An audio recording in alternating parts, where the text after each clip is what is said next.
모든 것이 정치적인 것이다. 페미니스트 정치적 대화 팟캐스트 거침없는 해장 상담소 시작하겠습니다. 오늘 열띤 환호와 함께 시작을 하고 있는데요. 네, 안녕하세요. 저는 불순입니다. 네, 올해 원래는 이제 월 1회 방송을 계획하다가 상반기에는 아무래도 코로나19 확산 때문에 많은 분들 뭐 오프라인 자리에서나 이렇게 많이 만나 뵙지를 못했어서 온라인에서나마 좀 자주 뵙고 싶어가지고 월 2회로 방송을 진행을 했었는데요. 7월부터는 다시 월 1회 셋째 주 목요일 방송으로 찾아뵐 예정입니다. 그래서 이제 7월 방송부터 이렇게 나간다고 생각을 해주시면 될 것 같고요.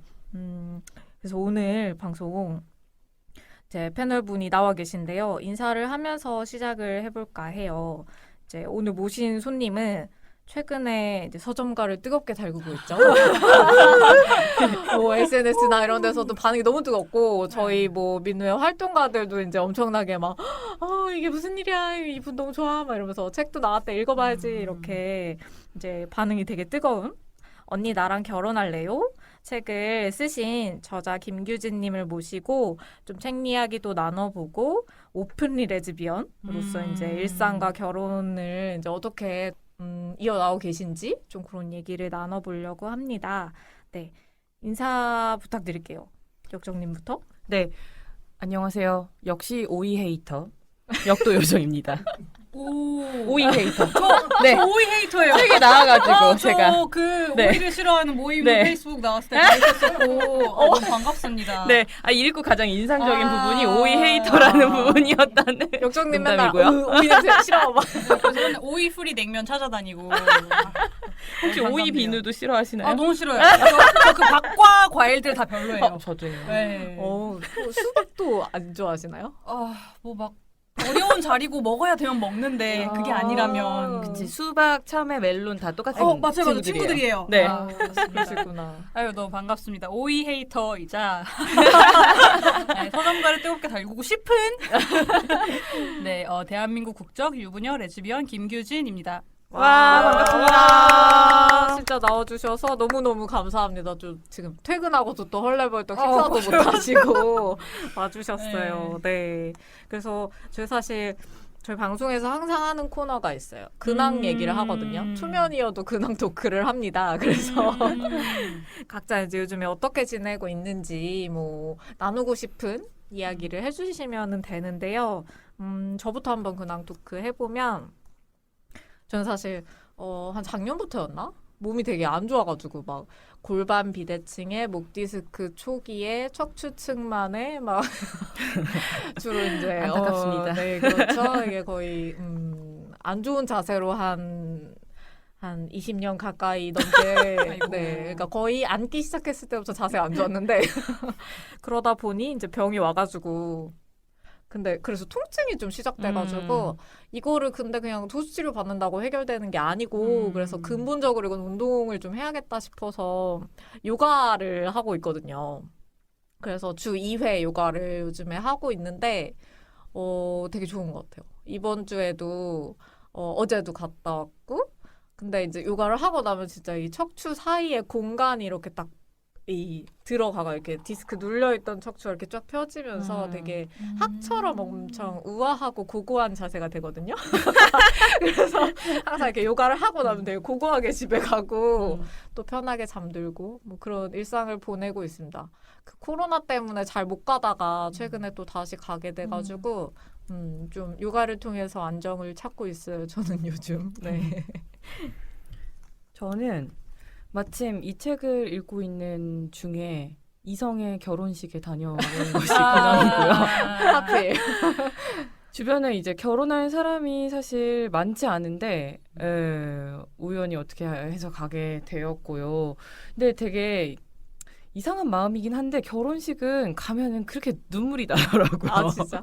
입장하자마자 이러면서 약간 눈물 흘리고 그리고 이제 그 결혼식은 주례가 없는 결혼식이었거든요. 그래서 양가 아버님이 나오셔서 한 말씀씩 하고 축하하고 이렇게 끝났는데 양가 아버님 말씀 물론 뭐 저기 신부 아버님 말씀이 가장 좀 마음에 와닿긴 했었는데 또 눈물이 나가지고 한 줄에 친구들 같이 앉았었는데 이렇게 눈물 흘리면서 결혼식 받고 코로나 시대의 결혼이라는 것을 되게 좀 체험하고 왔달까? 들어가기 전에 결혼식장 건물이 있는데 옆 건물에서 체온을 재고 확인증을 받아요. 그래서 확인증을 받고 나서 그 결혼식장이 있는 건물로 가서 확인증을 내야 들어갈 수 있고, 네, 그리고 뭐 돈 뽑으러 나갔다 왔는데 그러면 확인 도장을 찍어야 나갈 수 있더라고요. 도장도 찍고, 그리고 밥 먹을 때 위생장갑 끼고, 그리고 독서실처럼 식당에 다 칸막이가 쳐져 있더라고요. 그래서 이제 친구들이랑 같이 앉아서 밥을 먹는데 앞에 사람이랑은 정말 좀처럼 대화를 나눌 수가 없어서 약간 답답한 마음이 들었던 칸막이 때문에. 네, 그런 결혼식을 다녀왔고, 이렇게 이제 나중에 웨딩 촬영이 아니라 기념 촬영할 때 꼭 이렇게 키스하는 장면을 봐야 되잖아요. 참 내가 왜 이걸 보고 있어야 하나, 여기서 내가 왜 들러리를 쓰고 있어야 하나라는 어떤 회의감과 함께 이제 결혼식에 가는 것을 탈퇴해야겠다 이런 마음을 먹게 된 그런 또 새삼스러운 계기가 되었답니다. 그렇구나. 친구 결혼식이었어요? 네, 대학교 때 친구였는데 그렇구나. 결혼식을 진짜 오래간만에 가봤던 거예요. 네. 그래가지고 앞을 보고 앉아 있는데 신부 아버지가 앞에 안 앉아 계신 거예요. 그래서 아버님 어디 가셨나 봐 이랬는데 야 같이 입장하잖아 이러는 그래서 이제 상식 파괴자가 되어가지고 그렇구나. 네, 그게 기억이 나요. 너무 오랜만에 가신 나머지 뭘 입고 가야 되냐, 누가 좀 빌려줘라 그러고 그렇죠. 계셨던 네. 기억이 나네요. 네. 네. 뭘 빌렸다가 결국에 못 입고 갔어요. 답답해가지고. 그럼 규진님은 뭐 요즘에 근황 나눠주실 게 있을까요? 저는 최근에 2주 전인가요? 집에 새로운 가족이 왔습니다. 아, 원래 네. 저는 저와 언니 그리고 네. 페퍼라는 3개월짜리 고양이와 같이 살고 있었는데 최근에 퓨리라는 2개월 된 아기 고양이를 입양을 했어요. 이게 인천 바닷가 섬마을에서 온 바다 어머. 고양이인데 첫날부터 저랑 언니한테 막 기어 올라와가지고 뽀뽀도 하고 엄청 네, 그런 무침성이 있는 고양이인데 약간 걱정이 되는 점은 페퍼가 질투를 하는 거예요. 그래서 네. 너무 당연하지만 고양이들도 질투를 하는구나. 네. 그래서 둘을 어떻게 친해지게 할까를 최근에는 좀 고민을 하고 있습니다. 합사가 그렇구나. 쉽지 않아요. 시간이 아마 답일 거예요. 네. 네. 근데 아니, 제가 생각해도 갑자기 모르는 애를 데려와가지고 오늘부터 친하게 지내라고 하면 이게 뭐지 싶을 것 같은 거예요. 그쵸. 설명이 안 되잖아요. 너 동생이야 이러면. 심지어 너 동생이야도 없는 거잖아요. 말이 안 통하니까 그냥 데려왔어. 그러면은 저라도 어리둥절해질 것 같아서 페퍼에게 시간을 주려고 합니다.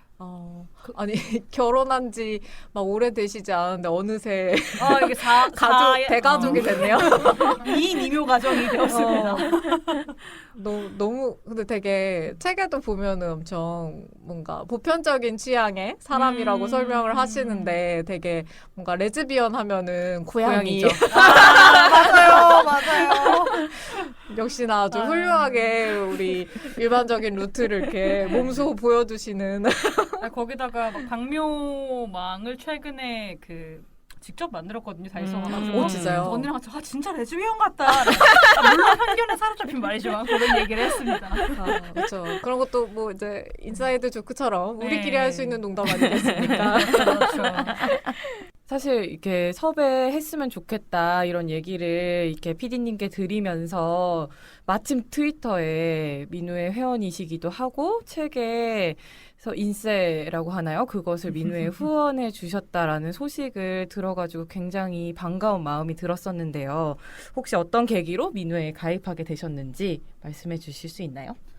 네, 이 계기로 민우회에 가입한 분들이 되게 많다고 당시에 후원 관련 연락을 받았을 때도 민우회 뭔지 알 것 분께 같네요. 얘기를 네. 들었는데요.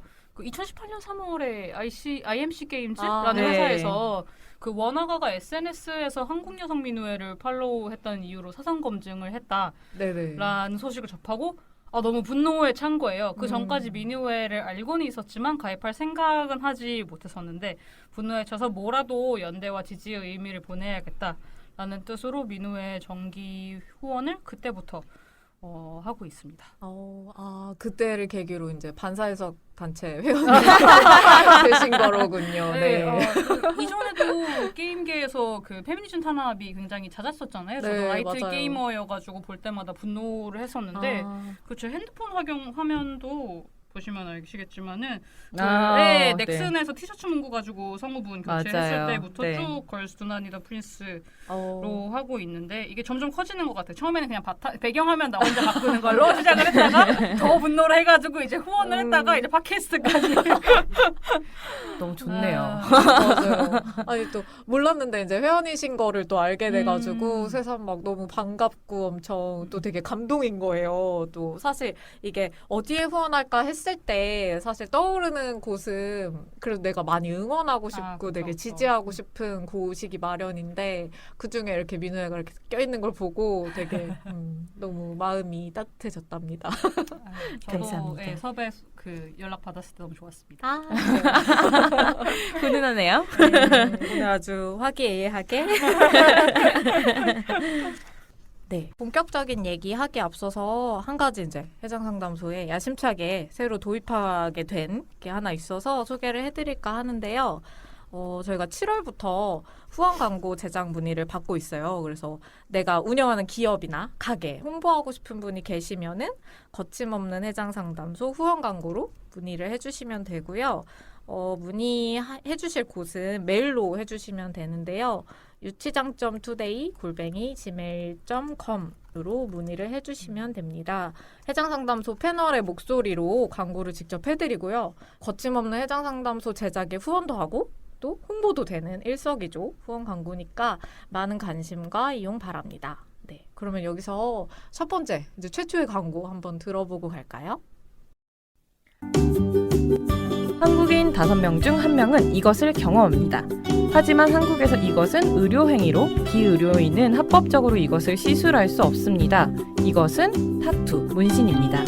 타투 유니온은 타투이스트들의 노동을 노동이 아닌 것으로 규정한 법과 제도를 개선하여 타투이스트를 일반 직업으로 만들어가고자 합니다. 타투 유니온은 소비자의 안전을 위해 감염 관리 가이드라인, 성폭력 예방 교육 등을 만들어가고 있습니다. 타투이스트와 소비자가 동등한 관계를 맺고 함께 안전할 수 있도록 타투 유니온의 이야기에 귀를 기울여주세요.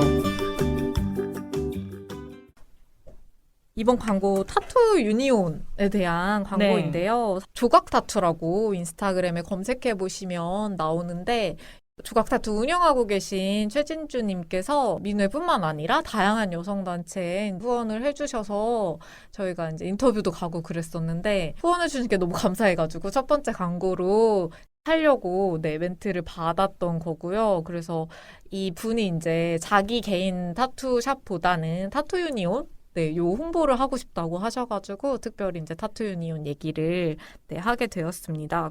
타투 유니온 더 궁금하신 분들이 계시면은 타투 유니온 코리아.com으로 한번 들어가 보시면 될 것 같아요. 네, 그럼 이제 책 이야기를 한번 해볼까 하는데요. 저랑 역정님이 이제 언니 나랑 결혼할래요 책을 다 읽고 왔거든요. 역정님은 어떤 부분이 인상적이셨나요? 앞에 말씀드렸던 것처럼 오이 헤이터라는 부분에서 이렇게 마음속에서 하이파이브 했고 그리고 웨딩 슈즈 사진을 보는데 그게 지미추랑 마놀로 블라닉이었잖아요. 맞아요, 그것을 맞아요. 섹스 앤 더 시티의 캐리가 되게 좋아하는 맞아요, 브랜드였거든요. 맞아요. 그래서 그거 보면서 오. 섹스 앤 더 시티 좋아하셨나? 라는 궁금증이 들더라고요. 보셨나요?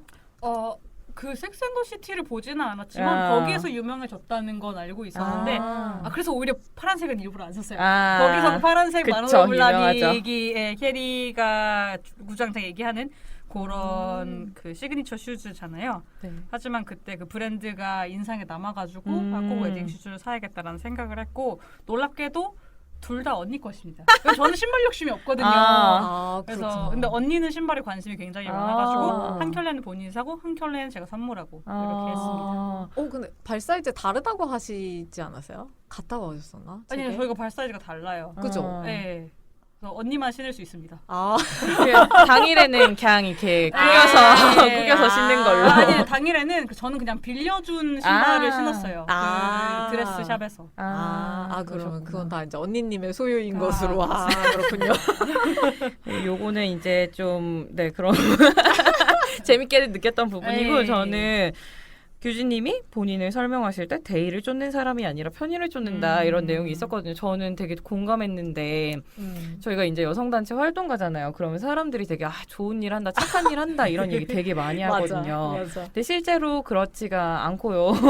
사실 저희는 뭐라도 하지 않으면 정말 답답해서 어떻게 될 지경이 돼버리는 사람들이 좀 모인 건 아닌가? 이것은 나의 욕망 때문에 이 활동을 하는 것인데? 라는 생각을 되게 많이 했었거든요. 그래서 요 문구를 보면서 우리 또 비슷한 점이 있구나 그런 생각을 했었어요. 오늘 거의 두 분 절친 듯. 같이 오임하면서 사진 찍어야겠다. 우리 오이도 안 먹고 우리는 편의를 따르잖아. 막 그러면서. 네. 저는 사실 책 읽으면서 되게 인상 깊었던 게 그 기획서 프로포즈. 제가 봤던 어떤 프로포즈 방법 중에 이제 가장 신박한 어떤. 왜냐면 보통 막 맨날 무슨 뭐 막 스케치북으로 어쩌고 저쩌고 하는 거 뭐 그런 거 따라하거나 뭐 사실 뭐 이렇게 돈으로 막 이렇게 하거나 그런 경우 되게 많은 것 같은데 이분 되게 자아성찰을 되게 잘 드시는 분이고 자기 능력을 되게 잘 활용하시는 분이구나 뭐 이런 생각을 했었거든요. 그리고 거기에 거의 기획서 내용 중에 거의 활용 점정처럼 가장 강력하게 어필하신 것은 귀여움이더라고요. 맞아요. 그래서 그거 보면서 나라도 오케이 하겠는데 이거 너무 사랑스러운 프로포즈가 아닌가라는 생각을 했었어요. 네.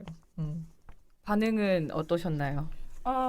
그 사실은 제가 네. 프로포즈를 할 거를 어느 정도는 알고 있었고 네. 그때 딱 할 거라는 건 몰랐겠지만 근데 기획서를 쓸 줄은 몰랐나 봐요. 그렇죠. 네. 그래서 이게 원래 그냥 밥을 먹으러 우리 뭐 무슨 호텔에 무슨 레스토랑에 가자라고 해가지고 그 엘리베이터를 탔는데 그 레스토랑이 50층에 있거든요. 근데 제가 98층을 눌렀어요. 98층 뭐야? 근데 그때 딱 안 거죠.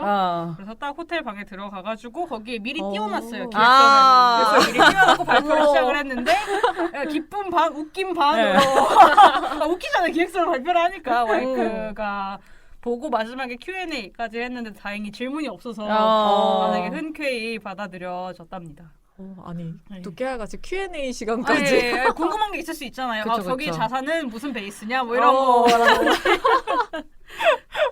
그렇죠. 저게 네. 유동자산이냐 아니냐 막 이런. 네. 부채는 있냐 없냐 뭐 이런 것도 궁금할 그쵸, 수도 그쵸. 있고. 네. 판정 방식이 다를 수 있으니까.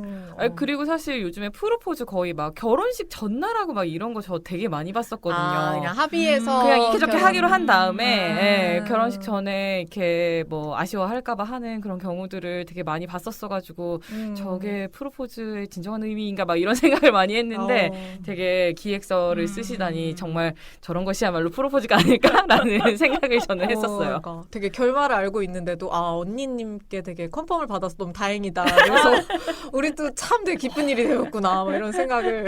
저도 정말 많이 걱정을 했어요. 왜냐면은 뭔가 대화 나눈 게 있어가지고 어느 정도 언니가 저와 결혼을 하고 싶다는 건 알았지만 만약에 1%가 있는 거잖아요.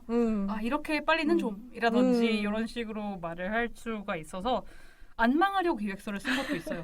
절대 망할 수 없도록 이 정도까지 했으면 얘는 괜찮은 애 같다라는 의미로 네네, 열심히 인풋을 넣었습니다. 정말 고생하셨습니다. 너무 잘하셨어요. 네. 그래서 결혼을 하신 지가 또 이제 1년이 넘어갔잖아요. 그죠? 5월에 이제 결혼 기준으로 하신 그게 뭐였었죠? 혼인신고 맞습니다. 혼인신고 맞죠? 예, 그죠? 구청에 가서. 네, 1주년을 결혼이라고 이제 얘기하신다고 하셨는데. 구청 아니고 뉴욕 가서 네네, 뉴욕 가서 하셨던 거를 거를 하셨던 거. 1주년이 그죠? 네. 구청이고. 네네네. 그래서 결혼식 이제 하기 전에 거의 1년 내내 이제 결혼을 하셨는데. 그래서 결혼식 이제 하시기 전에 뉴욕에 가가지고 혼인신고를 하셨었고, 네네. 이제 그거를 이제 결혼 기념일로 삼고 계셔서 네. 그 이후에 이제 1년 뒤가 올해 5월이었던 거고, 그죠? 맞습니다. 네네네. 네. 그리고 결혼 1주년 이제 좀 꽤 지나긴 했지만, 네. 진짜 축하드리고요. 네. 감사합니다. 그래서 사실 이게 사실 뭐 내가 레즈비언이든 말든 이거를 사람들이 되게 뭐 찬성 반대를 한다는 것 자체가 되게 웃긴 일이기는 하잖아요. 그렇죠. 근데 어쨌든 지금의 사회가 워낙 이제 또 되게 남의 이제 정체성 가지고 이래라 저래라 혐오하고 차별하는 사람들이 너무 많아서 사실 그런 걸 걱정하지 않고 이제 지내기가 되게 힘든데 그런 상황에서 어쨌든 지금 오픈리 레즈비언으로서 내 어떤 일상이나 혹은 내가 결혼하는 거 이런 것들을 좀 사회적으로 얘기를 하고 계시잖아요. 근데 이게 되게 좀 걱정되시는 부분들도 많을 것 같긴 해요. 그러니까 누가 나한테 애꼬지를 하면 어떡하나 좀 부정적인 반응들이 많을 수도 있고 그래서 좀 어떻게 오픈리 레즈비언으로 나는 살아야겠다 좀 생각하신 과정이나 계기 같은 게 있는지 좀 궁금했어요. 네.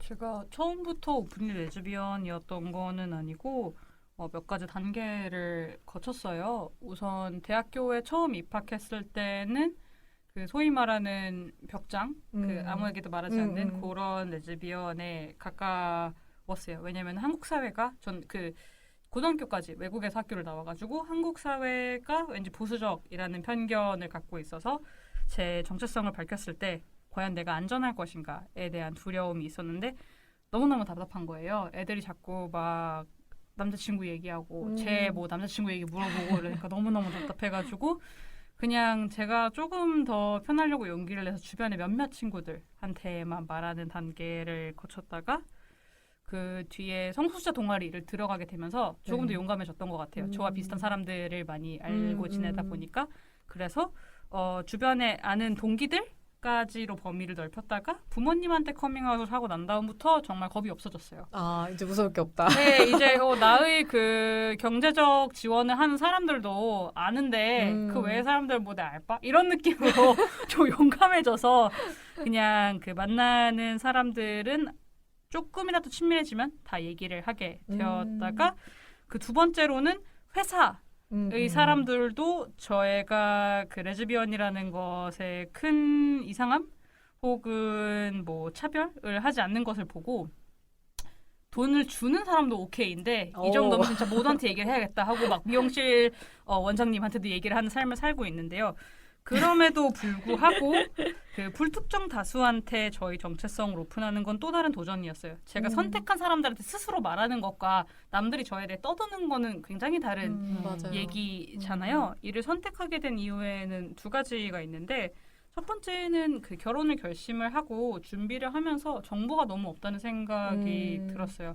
이게 여자 2명 뭐 아주 단적으로 얘기해가지고 여자 2명 기준 스드메 비용 이런 거는 그 어디에도 없는 거예요. 그래서 모든 거를 처음부터 그냥 그 제가 직접 찾아봐야 되는 상황이라서 그렇다면은 내가 지금 얻고 있는 이 정보를 공유를 하면 내 다음에 결혼을 하는 사람들은 더 좋지 않을까라는 의미에서 이런 SNS에 제 이야기를 공유를 하게 되었고 그리고 두 번째는 두려워서 더 해보고 싶었어요. 저도 당연히 두려웠죠. 그런데 주변의 이성애자들은 다 사진과 실명 걸고 SNS 많이들 하잖아요. 그래서 정말 나도 성소수자라는 이유만으로 내가 사진과 실명을 걸고 얘기했을 때 큰일이 날까? 당당하게 오히려 날 더 못 건드리는 게 아닐까? 그리고 이런 사람이 점점 많이 나와야 되는 게 아닐까라는 생각이 들었고 남들에게 너무 보편적인 행위가 성소수자한테는 망설여지고 두렵다는 게 너무 속상해서 이를 깨보고 싶은 마음에 조금 더 용기를 냈습니다. 그리고 실제로 뭐 별일 없네요. 그렇죠. 생각보다 네. 이제 사람들이 남한테 그렇게 관심이 많지가 않아요. 별일에 대한 역치가 좀 높은 것 같긴 하지만 뭐 침을 뱉는다거나 하는 일 없었습니다. 그런 거 진짜 너무 다행인 것 같아요. 사실 그런 어떤 되게 불안이 들기도 하잖아요. 나를 맞아요. 뭔가 누가 나를 이렇게 막 쫓아와서 어떻게 하지 않을까 막 이런. 근데 그럴 수 있을 것 같기는 한데 그럴 수 있을 것 같긴. 사실 근데 여성으로 사는 것만으로도 그런 불안감이 많잖아요. 그쵸. 성소수자가 아니더라도. 그쵸. 그래서 여기에서 약점 하나 더 얻는다고 해서 큰 문제 되지 않겠지라고 생각을 한 것도 있습니다. 아니 막 저는 읽다가 극단적으로 막 뉴스에도 나오시고 했으니까 사시는 동네에서 뉴스를 본 사람들이 있으면 혹시 동네에서 누가 괴롭히면 어떡하지? 막 그런 걱정이 너무 혼자 되게 많이 했던 거예요. 그런 일은 없었었던 거죠. 네. 생각보다 그냥 흔한 한국인 외모여가지고 머리가 핑크색이면 모두가 알아봤겠지만 그렇지는 않아서 그런 네. 일은 다행히도 없습니다. 만약에 있었다면은 저는 그것도 열심히 떠들었겠죠. 블로그는 혹시 언제까지 운영을 하실 계획이 있으세요? 블로그는 사실 지금 운영하고 있다가 좀 민망한데요. 아, 조금 업데이트가 안 됐나요? 네, 그 책을 쓰니까 네. 제가 두 가지 글을 동시에 쓸 수는 없는 사람이더라고요. 아무래도 주중에 회사를 다니고 네. 있기도 하고 그래서 좀 놓은 감이 있는데 좀 가벼운 글은 블로그에도 조금씩 올려봐야겠다라는 생각을 하고 있습니다. 일단 좀 생각하는 거는 악플러 고소 과정이 좀 일단락이 되면은 이 과정이랑 꿀팁 같은 걸 좀 공유해보면 너무 좋지 않을까. 너무 좋을 것 같네요. 이런 생각을 하고 있어요. 아니 사실 트위터에서 항상 지켜보고 있다고 하면 조금 크리피한 거 어쨌든 지켜보고 있는데 트위터 글 같은 건 그냥 지나가잖아요. 그러니까 기록이 남는다는 거가 되게 중요하구나 그런 생각을 많이 할 때가 있거든요. 그래서 이런 것들이 차곡차곡 모이면 좋겠다. 자주자주 업데이트 되지 않아도 이런 게 있다는 것만으로도 진짜 위로가 되고 필요하지 않을까라는 생각을 많이 했었어가지고 1년에 3개 정도 분기당 하나 정도 노력해보겠습니다. 너무 적은 거 아니에요? 저는 고양이 사진도 좀 올려주세요. 고양이는 고양이 인스타가 있습니다. 그래요? 저 팔로우할게요. 다음 질문으로 사실 커밍아웃 얘기가 적혀져 있는 너무 많이 이야기하셨을 것 같은 거예요. 맞아요. 엄청 많이 얘기했어요. 그래가지고 하시고 싶을까라는 생각이 들면서 되게 대국민적으로 네, 방송에 나와서 하셨지만 그래도 모르는 사람도 있단 말이에요. 그래서 가장 마지막으로 한 커밍아웃은 뭘까? 궁금점이 들어가지고 그걸 한번 말씀해 주시면 이제 어떨까요? 숨쉬듯이 커밍아웃을 해가지고 요즘은 커밍아웃을 하는 방식을 조금 바꿨는데요. 옛날에는 막 난 레즈비언이야 이런 식으로 했다면은 요즘은 그냥 자연스럽게 거짓말을 하지 않는 방식으로 커밍아웃을 해요. 예를 들면은 뭐 막 남편분이 이러면 아니 남편분은 아니고 제가 와이프가 있어요. 이런 식으로 자연스럽게 얘기를 하고 있는데 최근에 했던 커밍아웃 중에 기억나는 거는 제가 졸업한 대학교 고려대학교의 그 고양이 캣맘 커뮤니티 같은 게 있어요.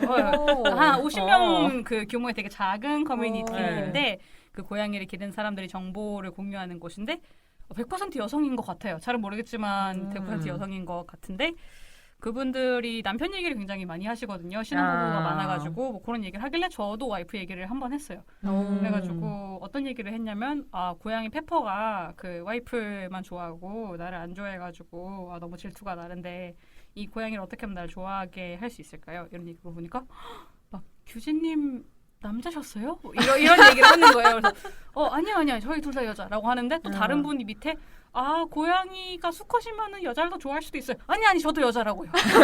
고양이 저도 좋아해요. 이런 식으로 얘기해서 처음엔 약간 당황스러워하셨던 것 같지만 이제는 제가 뭐 언니라고 지칭을 하거나 와이프라고 지칭을 해도 이해하셨으리라 믿어요. 따로 얘기한 적은 없지만 다시 또 막 남자셨어요? 이런 얘기는 안 하는 거 보면 그런 식으로 커밍아웃을 했습니다. 저는 좀 신선했던 게 주변이 너무 퀴어 플랜들리 하다 보니까 퀴어일 수 있다는 선택지를 가지고 있는 사람들밖에 없어서 이런 약간 와이프 얘기를 하면 남자셨어요? 화들짝 이런 상황이 신선했습니다. 하지만 이게 현실이겠지라는 생각도 좀 들고 맞아요.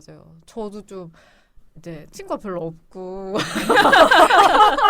미네 활동가들이랑 맨날 보고 뭐 퀴어 친구들이랑 놀고 이러니까 뭔가 되게 오히려 이게 나의 어떤 일상이 돼버리다 보니까 가끔 이렇게 뭐 지나가다가 이제 머리 짧은 친구랑 막 돌아다니면은 뭐 화장실 들어가려고 할 때 여기 여자 화장실이에요 뭐 이렇게 한다거나 너무 이렇게 그냥 당연하게 여성과 남성만 이제 딱 성애적인 관계가 가능하다 이렇게 여기는 어떤 말들을 보면 되게 이게 현실이지 그렇죠. 그렇게 생각하게 되는 것 같아요. 네, 저는 없었는데 최근에 친구들 모임에서 한 친구가 여자친구를 데리고 오게 된 거예요. 근데 거기에 있는 거의 모든 사람들이 여자친구가 있다는 걸 알았는데 한 명만 그 사실을 모르고 있었거든요.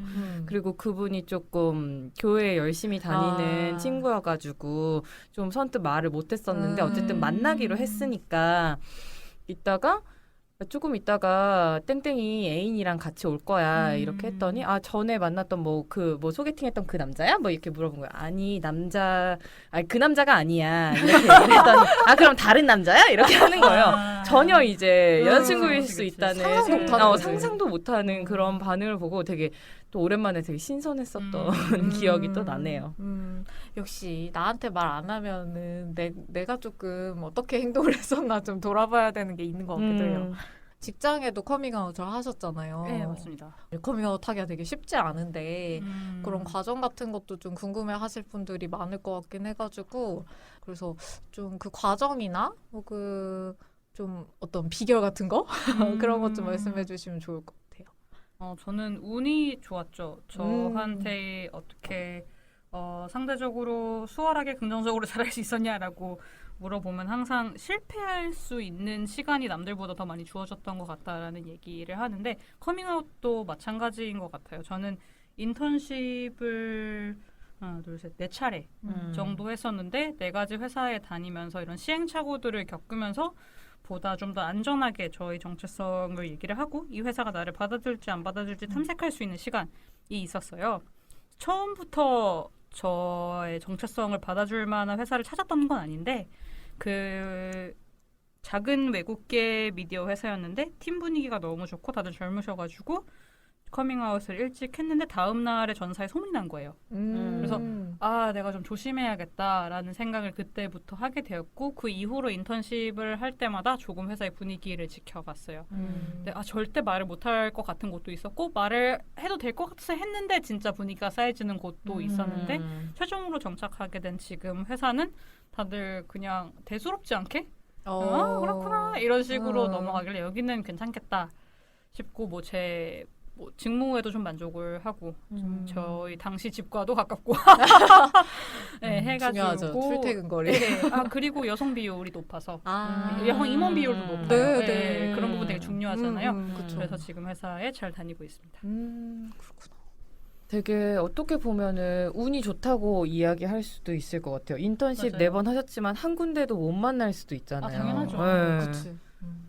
그래서 만약에 지금 취준을 하고 있고 혹시 이런 회사를 선택할 만한 여유가 된다면 이런 자기를 받아줄 만한 문화도 요소 중 하나로 넣으시면 좋을 것 같아요. 물론 연봉 당연히 중요하고 뭐 직무 당연히 중요하지만 내가 안전하게 느끼는 건 역시 굉장히 중요하기 때문에 혹시 이런 거 여쭤봐도 되는지 모르겠는데 규진님이 커밍아웃 하신 이후에 회사에 혹시 규진님에게 커밍아웃을 하신 분이 계셨나요?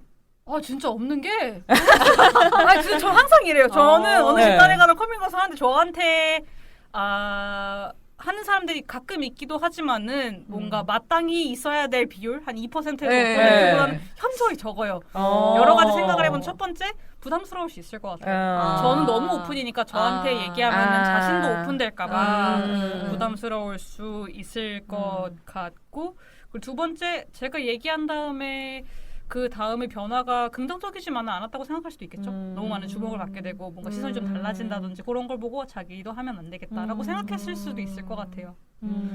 그럴 수도 있겠네. 네. 오히려 내가 다 이렇게 공개하고 싶은 게 아니면 맞아요. 오히려 맞아요. 이제 사람들이 오히려 조금 알게 되면 더 네. 좀 들킬까봐 무서울 수 있을 것 너 같고. 규진이랑 왜 이렇게 친해? 이렇게 될 수도 있는 거고 제가 맞아요. 말실수를 할 수도 있는 거고 우리 사회자님이랑 그런 얘기 했거든요. 맞아. 커밍아웃한 다른 동료분이 계셔서 직장에 키어 동아리 같은 거 만드시면 정말 좋겠다. 그런 생각했었는데 없으셨군요.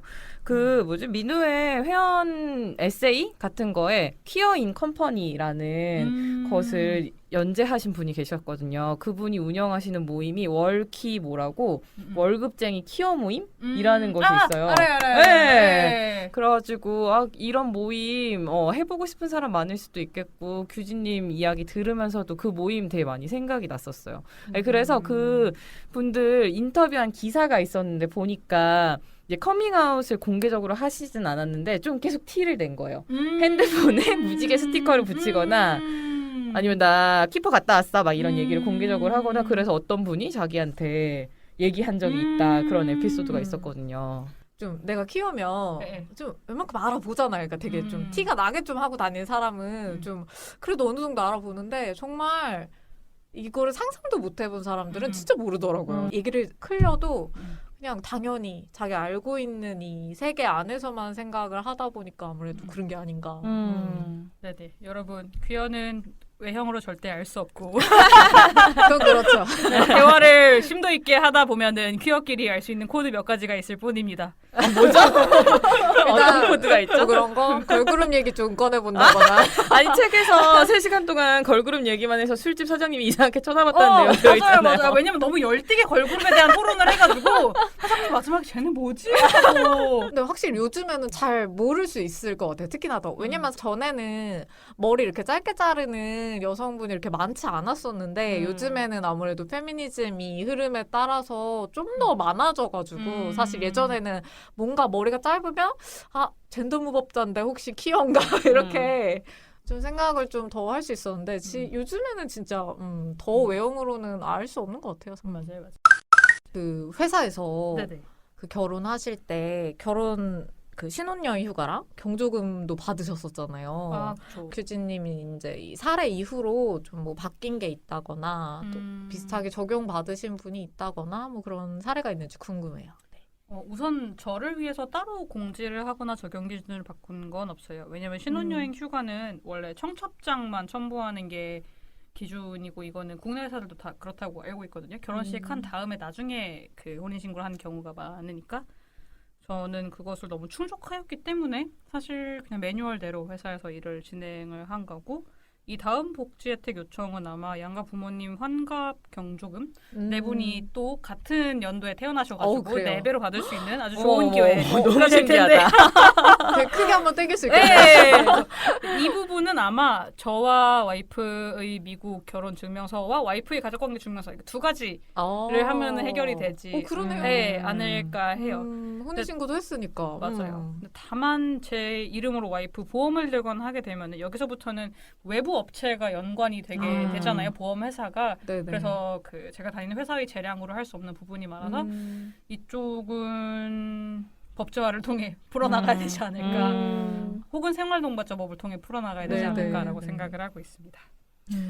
그 받으신 거 보면서 저는 저희 단체 민우의 이야기도 좀 생각이 났는데 저희가 그 2017년부터 시작해서 2년 동안 논의를 해가지고 특별 휴가를 개정을 했었어요. 특별 휴가 혹시 아시나요? 그 왜 결혼하면은 며칠, 신혼여행하면 며칠, 부모님, 조부모님, 경조사에 며칠 뭐 이런 게 있잖아요. 그게 저희도 되게 정상가족 기준으로 이성의 정상가족 기준으로 만들어졌던 거예요. 네. 이혼 휴가만 하나 더 있고. 네, 그렇죠. 그래가지고 2017년에 성소수자 가족 구성권 보장을 위한 네트워크라는 곳에서 특별휴가 규정에 동성 결혼을 포함시키면 어떻겠냐 이런 제안을 해주신 거예요. 그래서 되게 2년 동안 치열하게 되게 논의를 했었어요. 오래 논의하셨네. 네. 저희 뭐든 좀 논의 2년 열심히. 내내 한 건 아니고. 계속 안건에 올라갔다. 네. 왜냐면 사실 동성 커플이어도 결혼 안 할 수 있고, 그쵸. 네. 그치만 가족에 준하는 구성원이 있을 수도 있고, 그리고 꼭 그런 애정 관계로만 구성된 가족이 아닐 수도 있잖아요. 그쵸. 그런 것 때문에 그런 거를 반영해가지고 그런 휴가 규정을 바꿨었거든요. 그래서 뭐 한 가지 예를 말씀을 드리면 조부모 및 부모, 배우자, 형제, 자매 또는 이에 준하는 이에 상의 역할에 따라 5일 또는 10일 이렇게 바꾼 거예요. 원래는 뭐 조부모는 며칠이고 부모는 며칠이고 이게 다 정해져 있었거든요. 맞아요. 그리고 이에 준하는 이라는 말을 넣었어요. 왜냐하면 부모님이 없을 수도 있고 그쵸. 그렇잖아요. 근데 조부모님이 부모 역할을 해줬을 수도 있는데 맞아요. 역할에 따라서 다르다는 건 너무 이상하지 않냐 그런 얘기를 하면서 특별휴가를 고쳤었거든요. 그래서 되게 이런 내규 규정이 규정이 바뀌지 않고 적용이 되셨지만 이런 규정이 바뀌어서 좀 다른 분들도 다양한 구성원을 가지고 있는 그런 가족분들도 이런 게 적용될 수 있으면 좋겠다는 생각이 되게 많이 들었어요. 그래서 회사에서 그런 거 하실 수 있는지 모르겠지만 키워드화를 네. 했어야 이걸 밀어붙일 수가 너무 있는데. 할 수 있고 이런 거는 저는 네. 사실 사측에는 도움만 된다고 생각을 하거든요. 보통 맞아요. 사측은 흔히 막 이걸 악용하면 어떠지 이런 생각을 하게 되는데 이거를 악용한다고 생각하는 것부터 구성에 대한 믿음이 없는 것이고 풀어주면 풀어줄수록 조금 더 자기의 그 니즈에 맞게 휴가를 쉴 수 있고 그로 인해서 충성심이 되게 올라갈 텐데 휴가 그쵸. 오래 줘서 충성심이 올라간다면 그건 대단히 효율적인 맞아, 것이 아닌가 생각을 합니다. 맞아요. 그래서 저희 반려동물 네. 케어하는 거에 소요되는 것도 휴가에 넣었고 그리고 돌봄 휴가라는 것도 만들었었어요. 그러니까 우리가 서로가 서로 가족이 아니더라도 서로가 서로를 돌보는 사람으로서 존재하자라는 약속 같은 거기도 한데 그래서 뭐 병원에 뭐 가야 되거나 이럴 때 동행할 수 있다는 내용을 넣어서 만들었었거든요. 맞아요. 저도 지금 같이 살고 있는 가족이라고 하면 고양이 한 마리거든요. 그래가지고 이 반려동물 상에도 휴가랑 뭐 돌봄 휴가 이런 게 반려동물이 포함이 됐었어요. 이거 얘기할 때 제가 막 강력하게 얘기하기도 했었고 그래가지고 이렇게 고쳐지고 나서 말씀하신 대로 저도 조금 이렇게 충성심이 좀 올라가는 그런 사례라고 볼 수 있죠. 네. 네, 이렇게 민우의 영업을 그렇죠. 우리는 이렇게 바꿨다. 이렇게. 자연스러웠다고 생각했는데 들켰네요. 그러니까 다른 단체도 이렇게 하고 좀 기업도 해라 뭐 이런. 했으면 좋겠네요, 진짜. 그렇죠. 다 되면 사실. 네. 맞아요. 이제 뭐 가족 얘기 한 김에 요즘에 가족분들이랑 사이는 어떠신지 궁금하네요. 요즘 가족과의 사이는 마침 오늘 뭔가 좀 변화가 있었어요. 오. 원래는 그 엄마는 제가 막 결혼식에 와줬으면 좋겠다고 정말 절절하게 얘기를 했을 때 매몰차게 거절을 해가지고 그 뒤로 저는 엄마 연락을 안 받거든요. 네, 거기 6개월 동안 지속됐었고 아빠는 KBS에 나온다니까 의절을 하시겠다고 하셔서 뭐 그러셔라 네. 라고 했다가 결혼식 한 달쯤 지나고 나서 술 먹고 뭐 딸 목소리 듣고 싶다 이런 소리 하시길래 사실 좀 차단하고 싶었지만 와이프가 그래도 먼저 뭐라도 액션을 취했으니까 대화를 해야 된다라고 얘기를 해서 곰곰이 생각해보니까 와이프는 아직 가족한테 연락이 없어서 그렇지 나라도 가족이랑 와이프 말대로 연락을 해야겠다라고 생각을 해서 아빠와 연락을 하고 있고 근데 주된 그 대화 내용은 요즘 그 재난지원금을 저만 쓰고 있거든요. 저만 한국에 있어가지고 네네. 그래서 근데 아빠가 세대주잖아요. 정말 네, 이거 맞아요. 정말 잘못됐어요. 이거 바꿔야 돼요. 정말 잘못됐어요. 아무튼 아빠가 세대주기 때문에 규진아 이제 뭐 52만 원 남았다 뭐 이런 얘기 정도를 하고 있었는데 오늘 아침에 갑자기 엄마가 문자가 온 거예요.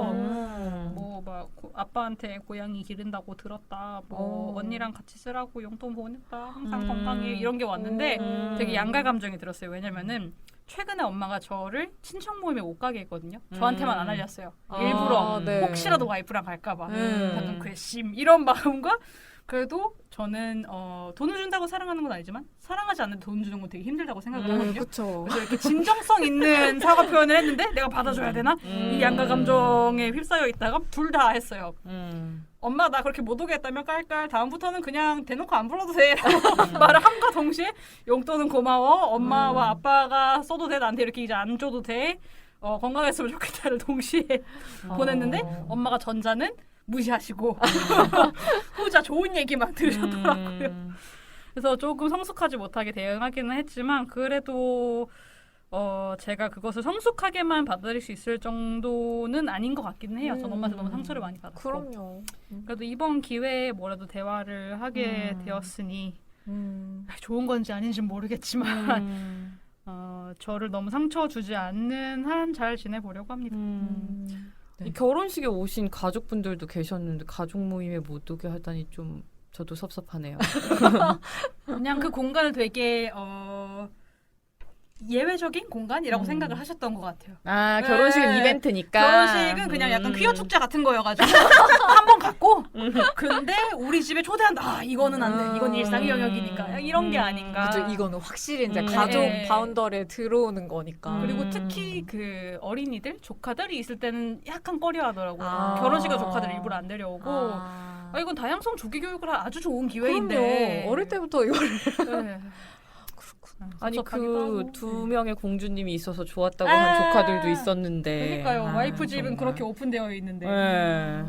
속상하네요. 확실히 가족의 영역은 조금 꺼려 하시는 음. 경우가 많긴 하더라고요. 저 친구들도 뭔가 부모님한테 커밍아웃을 한 경우에 이제 뭐 명절 때 이렇게 친척 집에 같이 가잖아요. 그러면 이제 뭐 다른 친척들이 뭐 너 요즘에 남자친구는 있니? 이렇게 물어보면은 엄마가 나서서 막 얘가 커밍아웃 할까 봐 엄마 나서 아니 얘는 연애에 관심이 없어. 뭔지 알아요. 그렇게 하는 아. 경우가 진짜 많더라고요. 아. 저희 부모님도 음. 제가 할아버지 할머니 집에 가면은 그렇게 긴장하실 수가 있어요. 아. 제가 혹시라도 방언 터질까봐 아. 이렇게 긴장을 음. 하시고 너무 웃긴 게 아직 할머니 할아버지가 제가 미혼인 줄 아세요. 이 KBS 뉴스에 2번이나 나왔는데 못 이상하다. 할머니 할아버지 많이 집에 보시잖아요. KBS 보시는데. 아니, 나왔는데 제가 규진일 리가 없어 다른 애겠지 뭐 이렇게 생각하시는지 모르겠지만 자꾸 제가 동생이랑 같이 살고 있는 줄 착각 그래요? 하고 심지어 계시고. 언니인데. 네, 그래서 아니요 그 친동생. 아 친동생. 네, 그래서 막 뭐 남동생 도윤이는 뭐 요즘 잘 지내니? 이라 사실 모르는데 지금 뭐 놀러 나갔어? 막 이런 식으로 얘기를 하고 그렇구나. 아휴 이제 얘기를 할 그 변명거리도 떨어지고 어떻게 할지 이번 추석이 걱정입니다.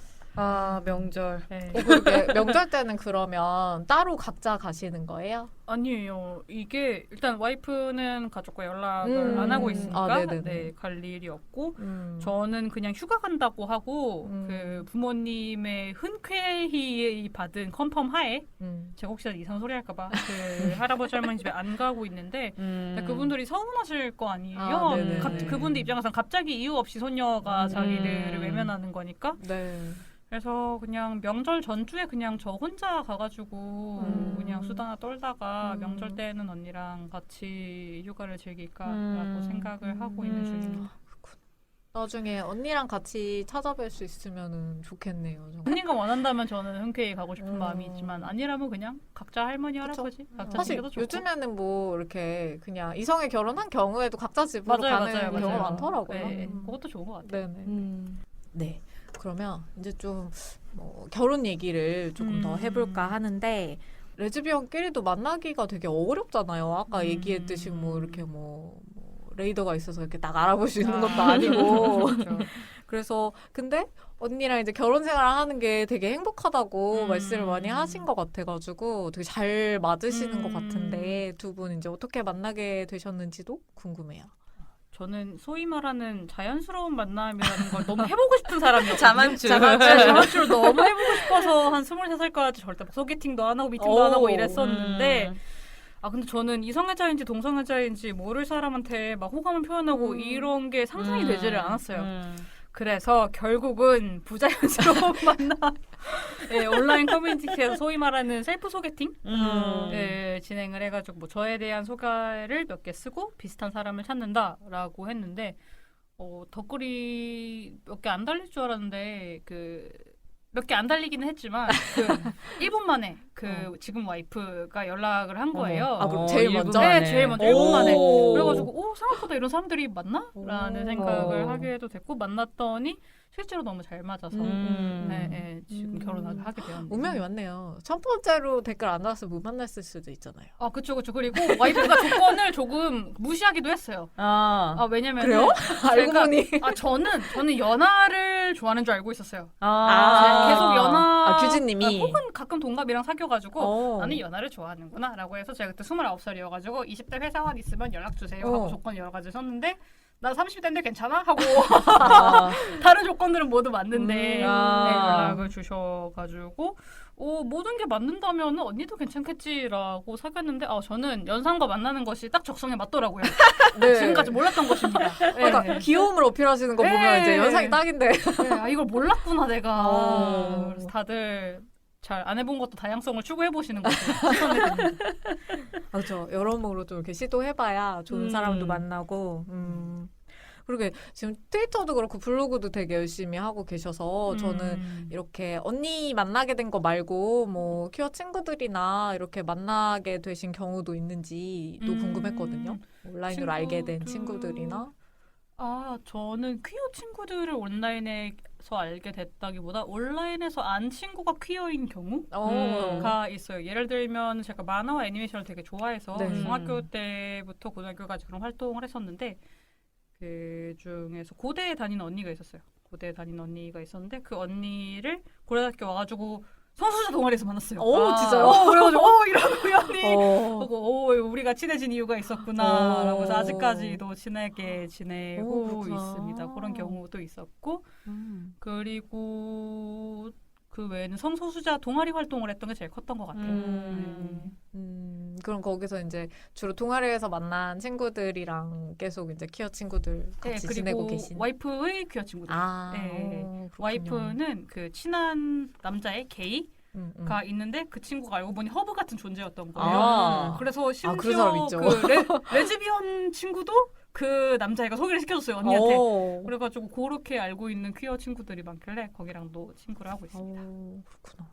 그러면 그럼 뭐 이렇게 특친도 오프라인으로 많이 알게 되신 분이 많지는 않나 봐요? 온라인으로? 네, 그렇지는 않은 것 같아요. 트위터는 제가 너무 그 전략적으로 시작을 해가지고 좀 부담스러운 면도 있고. 저도 많이 하시길래 특친도 많으신가? 특친 중에 결혼식 온 사람 있나? 이런 거 궁금했거든요. 결혼식으로 온 분은 없는데 그냥 트위터에서 알게 돼가지고 그 서늘한 여름밤 서방님 팟캐스트에 나가기도 하고 그랬었습니다. 그렇게 연결이 또 되셨구나. 그리고 양갱님이라고 그 심리학자분 계시거든요. 그래서 그분이랑도 서방님이랑 친구셔가지고 두 분 같이 집에 초대하기도 하고 그런 일들이 있었네요. 그렇군요. 역시 요즘에는 자만추보다는 친구도 그렇고 부만추 부자연스러운 만남인가요? 그 이제 결혼 얘기로 다시 돌아가 보자면 사실 네네. 한국은 혼인율이 계속 낮아지고 있잖아요. 그렇죠. 네. 그래서 막 우스갯소리로 요즘 결혼은 다 동성애자들만 한다 막 그런 얘기까지 있는 지경에 이르렀는데 결혼은 꼭 해야겠다. 내 인생에 이것이 꼭 필요하다. 이렇게 쭉 생각해 오신 거예요? 결혼을 저는 원래 안 하고 싶은 줄 알았어요. 4살 때부터 결혼 안 하겠다고 했던 것 같거든요. 이모들이 얘기하면 막 나 결혼 안 할 거야 이러고 막 이모 나한테 결혼 얘기 한 번만 더 하면 내가 차에서 뒹굴 줄 알아 막 이런 식으로 협박을. 남자랑 하라 그래서 그런 거 아니었나요? 남자와의 결혼만 생각해서 그랬던 것 같아요. 그래서 안 할 거야 했었는데 여자끼리 결혼하는 경우들이 있는 거를 보니까 그렇다면 나는 결혼을 하고 싶다라는 생각을 하게 된 거예요.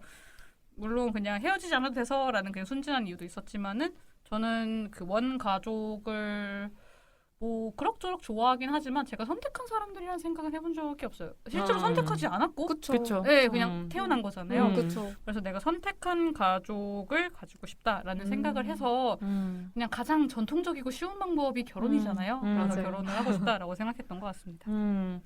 그래서 이제 결혼식까지 하게 되신 것인데 사실 결혼식 마지막 절차가 패백이지 않습니까? 근데 요즘에 이성의 결혼에서도 안 하는 것 같아요. 근데 이제 제가 본 패백은 약간 신혼여행에서 쓸 돈을 친정 어른들로부터 뜯어낸다. 약간 이런 컨셉의 행사였던 것으로 기억하고 그리고 정말 그지 같은 게 이런 죄송합니다. 그지 같다고 하면 안 돼요. 되게 나쁘다고 생각한 게 신부 쪽은 부모님만 들어올 수 있었나? 뭐 그랬고 신랑 쪽은 맞아요. 온갖 친인척이 다 들어오더라고요. 맞아요. 그래서 맞아요. 정말 나쁘다고 생각했었거든요. 성차별이네. 신부가 시댁한테 인사하는 구린 절차예요. 네. 구린 절차이긴 하지만 혹시 패백을 하고 싶진 않으셨는지 패백은 궁금합니다. 돈은 네. 중요하니까. 맞아요. 말씀하신 용돈 부분에서 너무 환영이어서 저희는 너무 패백을 하고 싶었죠. 저희는 한 사람당 그게 패백이 또 용돈을 많이 줘야 되더라고요. 맞아요. 시스템에다가. 그래서 네. 적어도 30만 원씩 뜯으면 진짜 개꿀이라고 생각을 했지만 당시에는 그 친척 어르신들이 올이라고 생각을 하지도 못해서 부모님은 당연히 안 오실 거라고 생각을 했고 패백은 일시감치 순서에서 빼놓고 만약에 했다면 저희 부부는 그 과정에 있어서 이 성차별적인 부분들을 제거해서 양가를 모두 모아서 용돈을 2배로 더 많이. 네, 받았을 것 같습니다. 아쉽네요. 큰 돈 또 한번 땡길 수 있었는데. 그러니까 저희 친척들 제가 동성 결혼해서 너무 환영해야 돼요. 네, 패백도 안 해도 돼가지고 그쵸. 그분들 그러니까. 돈을 웃기셨어요. 조금만 쓰셨다. 아, 어머니 아버지 친구분들도 그러니까요. 근데 너무 감사해야 돼. 규진이 레즈비에서 너무 고맙다. 또 이제 결혼식에서 중요한 게 신부 대기실이지 않습니까? 저 이제 그렇죠, 주변에 그렇죠. 친구들 결혼식 할 때 보면은 뭐 식장도 중요하지만 신부 대기실에서 사진이 얼마나 이쁘게 찍히냐 요걸로 식장을 고르는 경우가 되게 많더라고요. 그래서 신부 대기실 혹시 뭐 까다롭게 고르셨는지 그 안에서 어떻게 하셨는지 궁금해요. 그 와이프는 예쁜 신부 대기실, 사진이 잘 나오는 신부 대기실에 대한 니즈가 있었고 저는 좀 고민이 많았어요. 왜냐면은 주변에 신부 대기실에서 앉아 있는 과정이 불쾌했다라는 분들이 꽤 그쵸. 계셨거든요. 그 신랑이랑 신랑의 가족들은 밖에 나가서 막 손님을 맞는데 네네. 자기는 인형처럼 가만히 앉아가지고 네. 모르는 사람들 와가지고 갑자기 사진 찍자고 이런 음. 모든 과정이 불쾌했다. 음. 라고 하시는 분들이 있어서 그럼 우리 둘 다 나가가지고 손님을 맞을까 대기실 아예 없애버릴까 이런 고민들을 하면서 언니한테 물어봤더니 우린 둘 다 뭐 신부고 발 아프니까 앉아있자 라고 하는 거예요. 너무 맞는 말이잖아요. 현명하시다. 네, 발이 그래서, 아프지. 네, 전통이라서 신부 대기실에 앉은 게 아닌 그냥 둘이 돌아다니다 보니 너무 피곤하니까 발을 쉬게 하자라는 의미에서 이렇게 실용적으로 둘이 다 신부 대기실에 앉아 있게 되었습니다. 어차피 연락할 사람은 다 와가지고 인사하고 하기 때문에 별 문제는 없었습니다. 뭐 혹시 두 분 뭐 나중에 리마인드 웨딩이나 뭐 이런 거 하실 계획도 있으세요? 그런 거는 제가 좀 언니의 후방을 들어주고 싶어요. 그 공장식 웨딩을 하려고 베뉴라고 해야 되나 장소를 네. 보고 있는데 언니는 정말 전통적으로 그 한옥 웨딩을 오. 하고 싶어 했는데 11월이니까 너무 춥잖아요. 네. 그래서 이게 무산이 됐어요. 그렇구나. 근데 그걸 한 4번 얘기할 정도 정말 하고 싶었기 진짜. 때문에 나중에 만약에 리바인드 웨딩을 하게 된다면 야외 결혼식을 해보면 좋지 않을까. 그냥 뭐 모여가지고 밥을 먹는 정도라도 그런 거를 혼자 생각하고 있네요. 상의를 해야겠죠.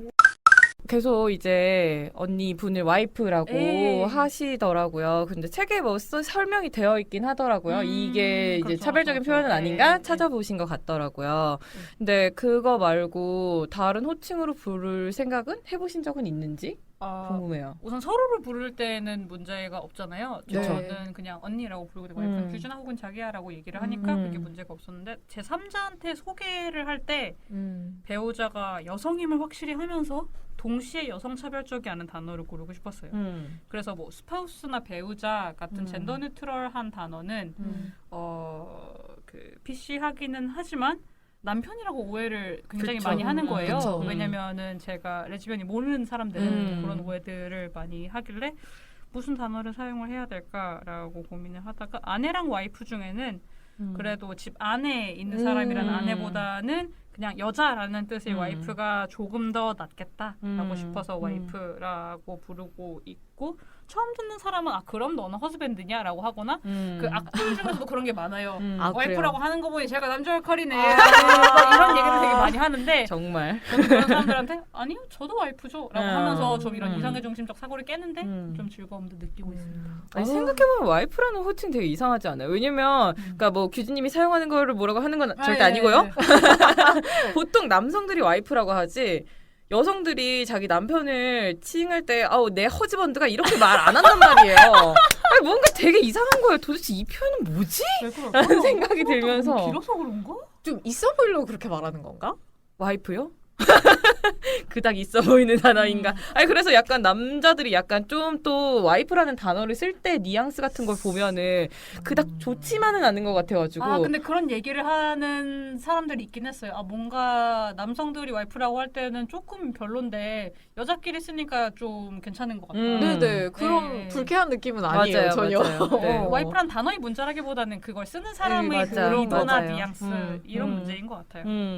제 친구도 결혼식 가면 양가 감정을 느낀다라는 내용이 이제 책에 있었어요. 되게 기쁘고 축하하기도 하지만 되게 동시에 또 내가 저렇게 할 수 없으니까 그게 좀 박탈감이 들었다라는 얘기가 있어서 그 결혼식 하신 다음에 다른 사람 결혼식 혹시 가신 적이 있는지 뭐 좀 마음이 네네. 달라진 게 있으셨는지. 맞아요. 말씀한 것처럼 예전에 결혼식에 가면 되게 축하하지만 동시에 좀 박탈감도 들어가지고 내가 이런 감정을 가지면 되게 못났다 이런 생각이 들기도 하고 좀 복잡했었는데 제가 결혼식을 한 뒤에 간 친구의 결혼식에는 되게 스스로 놀랄 정도로 그냥 편안한 마음으로 축하를 해줄 수가 있더라고요. 물론 법적 결혼을 하지는 못했지만 네. 주변인이 모두가 인정하는 하나의 세레모니를 네. 하고 모두가 제가 기혼자임을 알고 있는 환경을 구축하고 나니까 그런 박탈감이 조금이나마 덜어진 것 같아요. 그래서 친구들 축하할 때 죄책감은 좀 덜하게 됐죠. 규진님 결혼식 이야기가 트위터, 뭐 SNS 방송 통해서 전해진 이후에 다른 레즈비언 커플들 결혼 얘기도 되게 눈에 많이 띄어있다는 생각을 했었던 거예요. 혹시 다른 분들 결혼하시는 뭐 그런 내용들 보신 적 있나요? 저는 사실 트위터를 가입하고 나서 결혼을 이미 한 레즈비언들이 이렇게 많구나라는 생각을 했어요. 네. 결혼식을 올린 사람들의 뭐 얘기 같은 게 많이 올라와 있는 거예요. 그래서 역시 나의 자의식 과잉이었다. 당연히 결혼하고 싶은 사람이 있겠지. 레즈비언이 몇인데 라는 생각을 했었고 그리고 제 후회도 역시나 많은데 조금 뿌듯한 점은 제 결혼식을 보고 이런 게 가능하구나 라고 생각을 해서 뭐 여자친구한테 프로포즈를 하게 됐다. 이런 소식들을 간간히 듣곤 해서 그런 것들이 뭐 그런 이유로 막 대의를 위해서 멋있게 한 거는 아니기는 하지만 그래도 나름 뿌듯함을 느끼고 있습니다. 아니 그래서 저는 좀 본 거예요. 또 최근에 나는 이런 지금 절차를 밟고 있다. 업체는 어떻게 선정했고 막 그런 얘기를 맞아요, 남기신 맞아요, 다른 맞아요. 분이 계시더라고요. 그래서 보면서 진짜 되게 의미 있는 일을 하신 것이다라는 생각이 들어서 되게 좋았거든요. 분명히 이것이 어떤 상상력 같은 것을 맞아요, 이게 맞아요. 상상이 아니라 가능하다라는 확신을 주었던 계기가 되었을 것 같아서 감사하다는 마음도 많이 들었었어요. 맞아요. 네. 결혼 좀 생각하고 계신 분들은 이 언니 나랑 결혼할래 이 책 꼭 보시면 좋을 것 같아요. 되게 깔끔하게 쓰신 예상과 맞아요. 예산 정리가 있어요, 여러분. 이거 돈 줘도 못 받아요. 진짜 이거 정말 이성애자 커플도 밟을 수가 없어요. 아무도 오픈을 안 하거든요. 이렇게까지 솔직하게. 정말 투명하게 이렇게 공개해 주시는 네. 정말 너무 실질적으로 도움이 되는.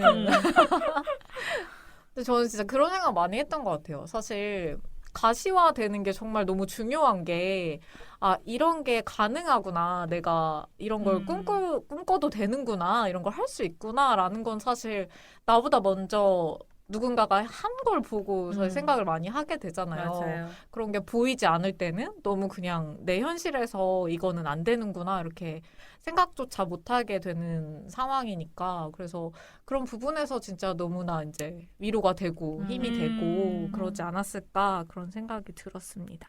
그 다른 방송도 들어보고 그리고 온라인에서도 보았을 때 규진님 굉장히 적극적이고 계획적인 분처럼 느껴지셨어요. 근데 그런 게 되게 나 자신을 스트레스 받게 할 때가 있잖아요. 네, 나 또 움직여야 되나? 움직이고 있는 나를 보면서 나 또 피곤해지고 약간 이런 경우들이 저는 있거든요. 그래서 스트레스 해소 어떻게 하시는지 궁금해요. 스트레스 해소 같은 경우에는 도움이 될지 모르겠어요. 왜냐면은 저는 자면은 상당 부분이 많이 해소가 되는데 이유는 제가 기억력이 그렇게 좋지는 않아요. 특히 감정에 대한 기억이 오래가지가 않거든요. 그래서 뭐 연애로 예를 들자면은 헤어지고 나서 기억이 하나도 안 나요. 걔랑 뭐 했는지 이런 게 정말 감정이 하나도 기억이 안 나는 스타일이라 자고 나면 났는데 그걸로 해소할 수 없는 스트레스들이 있는 경우에는 예전엔 좀 참아보려고 했다면 요새는 어떤 방식으로든 좀 표출을 하려고 합니다. 그걸 막 폭력적으로 표출하고 이러면 안 되겠지만 예를 들면 한강에서 열심히 걷는다든지 아니면 뭐 친구 상호 합의가 된 친구들한테 얘기를 털어놓는다든지 아니면 뭐 와이프랑 맛있는 걸 먹으러 간다든지 그렇게 하고 있고 또 스트레스를 적절한 레벨에서는 그냥 행동력의 그 동기부여로 삼기도 해요.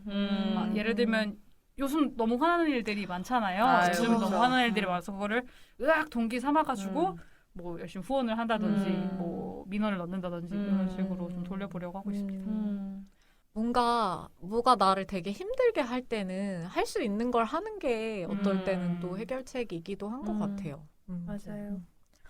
그러면 또 페미니스트인 규진님도 또 어떤 생각을 하고 계실까 이런 것들도 좀 궁금했었는데 결혼에 대한 이제 야망을 갖고 계신 분이라고 좀 알 수 있었는데 책에서도 네네. 페미니스트로서 가지는 어떤 생각들과 좀 충돌했던 게 있으신지 좀 얘기 들었을 때 이제 결혼도 사실 이런 차별적인 부분 없이 좀 네네네네. 하려고 많이 애쓰셨던 것 같아서 네. 좀 그런 거나 아니면 또 페미니스트가 된 계기 같은 것들도 또 궁금하기도 하고요. 우선 그 결혼에 대해서는 제가 레즈비언이라 좀 수월한 부분도 있었을 것 같아요. 이성애자 대비 여성 간의 결합이고 네. 특히 또 저희 같은 경우에는 양가의 간섭도 전혀 없고 음. 했으니까요. 그래서 저는 얼굴을 알지 못하는 분들이 제 결혼식 사진에 대고 가부장제의 부역자라고 코멘트를 해서 좀 놀랐어요. 왜냐면은 조금 어폐가 있다고 생각을 했거든요. 그 결혼이라는 제도가 가부장적인 성격을 띠기는 했죠. 대부분 네. 그 이성 간의 결합이고 그리고 남성이 여성을 조종속시키는 그런 성격을 띠기는 했으니까요. 그런데 일단 조와 와이프의 결혼은 부가 없고 그렇죠. 가부장이 없죠. 그리고 동시에 그 결혼이라는 제도의 적폐를 청산을 하려면 두 가지 방법이 있다고 생각을 해요. 첫 번째는 그 결혼을 하지 않음으로써 그 세를 약하게 하는 방법이 있겠죠. 그리고 하지 않는 방법에는 이 제도만 하지 않는 방법도 있고 아니면 생활 동반자처럼 대안을 찾는 방법도 있겠고요. 네. 그리고 두 번째는 아주 다양한 결혼을 함으로써 결혼이 가지고 있는 가부장적인 힘을 약하게 할 수도 있다고 생각을 해요. 여자끼리 결혼을 한 것을 가시화하는 거는 그러한 활동의 일부라고 저는 봐요. 막 저희가 한족한데 뭐 명절에 우리 집 와서 설거지해 이랬다면은 여성의 결합이지만 가부장제의 부역자였겠죠. 하지만 저희 둘은 되게 대등한 관계를 가지고 합의하에 사회적 결합을 이루었고 그렇기 때문에 저의 페미니스트적인 면과 크게 충돌하지는 않았습니다. 그리고 페미니스트가 된 계기는 근데 페미니스트가 안 되기 어려운 세상이라고 생각을 해요. 뭐 옳소. 계기라고 말하기도 옳습니다. 민망할 정도로 아주 어릴 때부터 이상하게 저희 집은 꽤 남성 평등한 집이었거든요. 저와 남동생을 따지고 봤을 때 네. 근데 이상하게 항상 엄마는 뭐 도윤이 남자라서 좋아하지 도윤이 남자여가지고 이거 더 해주지 이런 피해의식을 갖고 있었던 것 같아요. 그 실제 사회는 그렇잖아요. 저는 그렇지 않았는데 저는 피해의식이었는데 그런 생각을 항상 가지고 있었는데 대학교를 다니고 뭔가 페미니스트들의 얘기라든지 뭐 기사라든지 책들을 보면서 이것들이 좀 구체화됐던 것 같아요. 내가 지금까지 그냥 막연하게 했던 생각들과 내가 막연하게 불평등하다고 느꼈던 것들이 이런 것이구나 라고 생각을 했고 그리고 적극적으로 내가 페미니스트다라고 얘기를 하게 된 거는 많이들 그렇겠지만은 그 메갈리아 대도와 그리고 두 번째로는 강남역 사건 이후로부터 그래서 막 수근수근 거리는 남자애들이 있었어요. 뭐 예를 들면 고려대학교 경영대 1공학번 네. 2반 남자애들이 김규진 메갈이냐 뭐 이런 얘기들 했지만 그럴수록 더 난 페미니스트다 맞다 라고 얘기를 했죠. 너희 주변에 또 있다라는 걸 알려주고 싶어서 페미니스트로서도 참 용기 있으신 너무 멋진 분이네요. 요즘에는 혹시 좀 관심 가는 페미니즘 이슈 같은 것들이 있으신지? 치안, 안전이 항상 좀 관심이 있는 부분인 것 같은데 많은 분들이 얘기하잖아요. 어떻게 해야 여자로서 안전하게 이 세상 살 수 있을까? 네. 정말 많은 부분을 아우르고 있는 질문인데 좀 구체적으로 그 느끼게 된 것은 집을 구하면서 네. 집을 구할 때 여러 가지 요소가 있는데 안전한 집을 구하고 싶었는데 안전한 집을 구하려면은 너무 비용이 상승하는 거예요. 그쵸. 치안이 좋고 뭐 막 주변에 뭐 파출소가 있고 이런 것들 하면은 되게 높은 비용의 집을 가야 돼서 여성은 이런 데에서마저 추가 비용을 내고 있구나라는 생각이 들었고 또 이런 얘기를 그 잡지 에디터와 같이 하고 있는데 그분이 그런데 제가 처음에 얘기를 할 때 여자가 둘이어서 좀 더 신경을 썼다고 했는데 집에 남자가 있다고 해서 더 안전할까요? 라고 얘기를 했는데 사실 여성 폭력의 반 이상이 집 안에서 일어나고 있잖아요. 그쵸. 그러면 집에 남성이 있어도 없어도 여자는 안전하지 않다니 이건 진짜 너무 슬프다. 어떻게 해야 여자는 안전할 수 있을까? 라는 고민을 계속 하고 있습니다. 최근에 우리를 가장 화나게 하고 있는 것이 웰컴 투 비디오의 맞아. 손정호가 미국에 가지 않은 것 때문에 저 오늘도 그것도 안전 문제죠. 그쵸. 진짜. 그러니까. 애를 낳을 수 있는 사회가 아니다라는 말을 맞아요. 정말 많이 하시더라고요. 사실 이런 사회에서 어떻게 정말 매일매일 화가 나지 않을 수 없는 것 같아요. 맞아요. 그렇지만 또 스트레스 해소는 행동으로 우리 하는 것으로 그쵸, 그쵸. 네. 같이 뭐라도 부셔버려야죠. 우리 동지들이 있으니까. 네, 그렇죠? 저는 추가 질문으로 적혀져 있는 것 중에 한 가지 질문 드리고 싶은데 네네네. 이 책 서문에 약간 레즈비언임을 정체하고 나서 그런 미디어를 많이 찾아봤는데 네네. 되게 불행한 얘기밖에 아, 없었다. 막 그 부분을 보면서 혹시 거기에 말씀하신 영화 더 월 아닌가요? 맞아요. 맞아요. 더 월투. 네, 더 월 2에 나오죠. 네. 네. 보면서 뭔지 알겠다. 그래서 그렇긴 하지만 최근에 또 변화들이 있잖아요, 맞아요. 미디어에. 맞아요. 그래서 제가 미디어팀 활동가여서 이런 질문을 드리는 것이긴 하지만 혹시 뭐 추천하고 싶은 퀴어 콘텐츠 같은 게 있으신지.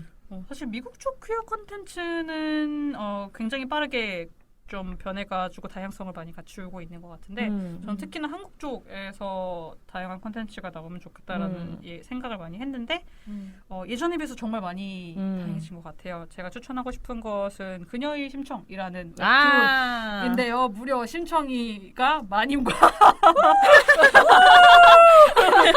네, 서로를 구원하는 그런 얘기인데 둘이 서로의 힘이 되고 이런 당시에는 훨씬 여성차별적이었을 거 아니에요. 여성차별적인 시대를 이겨나가는 얘기가 그냥 서사적으로 너무 재미있고 그리고 레즈비언의 로맨스 면에서도 너무 훌륭해서 이 만화를 꼭 추천을 하고 싶습니다. 그리고 이 만화의 그 글작가 그림작가인 세리님과 비와님이 그 인쇄를 받으시고 나서 아주 통 크게 그 성소수자 그 청소년 보호 띵동? 네, 맞아요. 위기 지원 센터. 네, 띵동 네. 위기 지원 센터에다가 아주 큰 금액을 기부를 하셨거든요. 그래서 너무 좋은 일도 훌륭하다. 하고 있는 만화. 그래서 꼭 추천을 하고 싶습니다. 재밌다는 얘기 되게 많이 들었고 엄청 네. 재밌어요. 네. 네. 활동가 중 한 명도 되게 엄청 강력 추천을 맨날 했었는데 이게 심청이가 그래서 좀 이러면서 되게 심취해가지고 네. 책으로도 있었던 것 맞아요, 같아요. 맞아요. 네. 그래서 가져와가지고 막 보여주면서 이거 영업을 그랬었어요.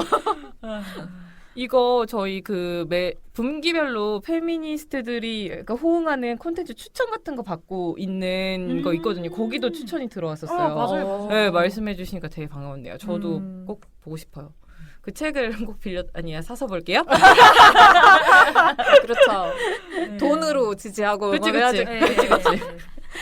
친구들 만나면 규진님 책도 선물 계속 해야겠어요. 진짜 저는 이 책 진짜 네. 읽었으면 좋겠는 친구들 정말 많아요. 맞아요. 생일 선물로 이 책을 다 주는 것으로 좋은 생각이네요. 그러면 두 분 또 뭐 같이 만나고 있는 커뮤니티 같은 거는 아까 말씀하시기는 했는데 네. 저 같은 경우에는 말씀드렸다시피 커뮤니티를 막 찾아 나섰다기보다는 있는 커뮤니티 내에서 커밍아웃을 통해서 좀 그 커뮤니티를 퀴어 프렌들리하게 만들어서 처음부터 퀴어 프렌들리한 커뮤니티는 되게 적었던 것 같아요. 그래서 기존에 있는 커뮤니티 재편으로 만들었었는데 그게 저 와이프까지 확장이 돼가지고 예를 들면은 뭐 고양이를 보러 저희 구 회사 동기들이 찾아온다든지 아니면 와이프도 약간 용기를 얻어가지고 그 직장 동기 일부한테만 커밍아웃을 한 거예요. 공감하게 되게 보수적인 직장이거든요. 깜짝 놀랐는데 그래서 그 동기분들도 저희 집에 놀러 오셨어요. 그런 식으로 원래 가지고 있던 커뮤니티의 지지를 감사하게도 받고 있습니다. 진짜 지지자들을 막 이렇게 늘려나가고 계시네요. 너무 좋은 일인 것 같아요. 내 주변에 실제로 내가 만난 성소수자가 없으면 뭐가 다른지 아니면 실제로 어떤 그렇죠, 차별을 그렇죠. 받는지 너무 알기 어렵긴 하잖아요. 음. 좀 그런 모르는 것이 어떤 혐오와 차별로 연결이 음. 되기도 하는 것 같아서 그런 부분에서는 또 너무 좋은 일이네요. 주변에 있다는 거를 되게 모르는 사람들이 많잖아요. 그치 사실 다 네. 있는데 그니까. 그거를 말을 안 했다면 그 왜 그럴까는 본인이 좀 이렇게 반성해 보셔야 그치, 되는데. 그쵸. 네. 아, 근데 그 말도 약간은 위험하다는 생각을 가끔 했어요. 왜냐면은 정말로 쟤한테는 절대 말해서 안 되겠다라는 사람일 수도 있겠지만은 그냥 주변이 원래 너무너무 보수적인 네. 그 환경에서 자라가지고 그 사람이 어떻든 말든 차마 주변에는 못하는 걸 수도 있잖아요. 네네. 근데 그런 경우에는 이 말을 되게 공격적으로 받아들일 수도 있더라고요. 그래서 환경을 좋게 만드는 게 개인의 탓으로 돌리게 되니까. 맞아요. 사회의 탓도 네네네. 분명히 있기 때문에. 맞아요. 분위기랑. 네네네. 그래서 사회적인 분위기를 좀 더 좋게 만드는 게 좋지 않나. 음. 라는 의미에서 여기저기 또 열심히 커밍아웃 하는 것도 있죠. 1초마다. 네. 책에서도 보니까 악플러 고소 같은 것도 음. 진행을 하셨다고 내용을 봤었는데 네네네. 그거는 지금 어떻게 진행되고 계신지도 궁금한 분들이 많을 것 같아요. 네. 일단 그 책에 있는 한 분이랑은 합의를 완료를 했고 다른 2분 정도가 연락이 왔었는데 한 분과도 합의를 완료했지만 다른 한 분은 돈은 없고 뭐 만나뵈서 사과하겠다 이런 어이없는 말을 해서 약간 만나뵈서 뭐 어쩌겠다고 네 얼굴이 뭔데? 라는 생각이 들어서 그냥 변호사를 통해서 네. 거절을 한 상태이고요.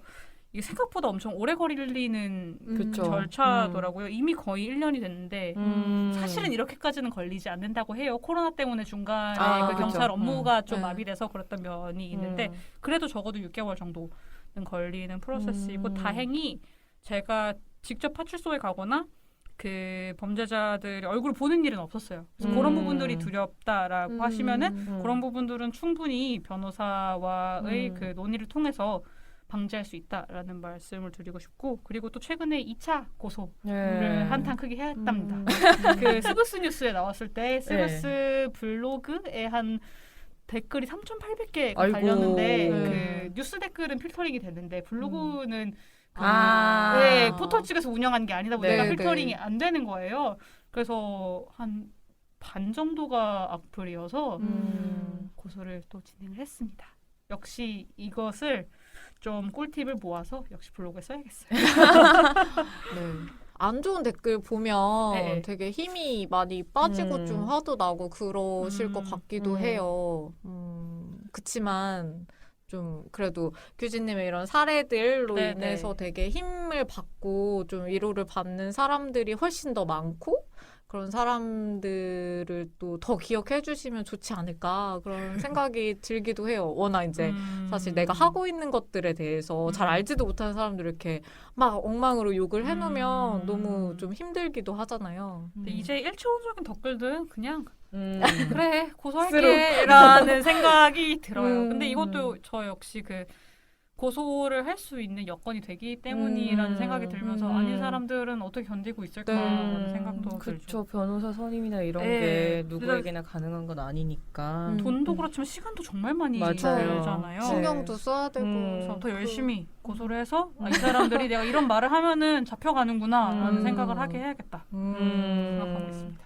또 오늘도 또 열심히 선례를 만들고 계시네.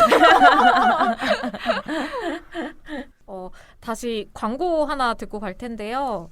이번에는 개인 청취자분들이 해장상담소에 내 목소리로 직접 자기의 목소리로 지인에게 마음을 전하는 후원 광고입니다.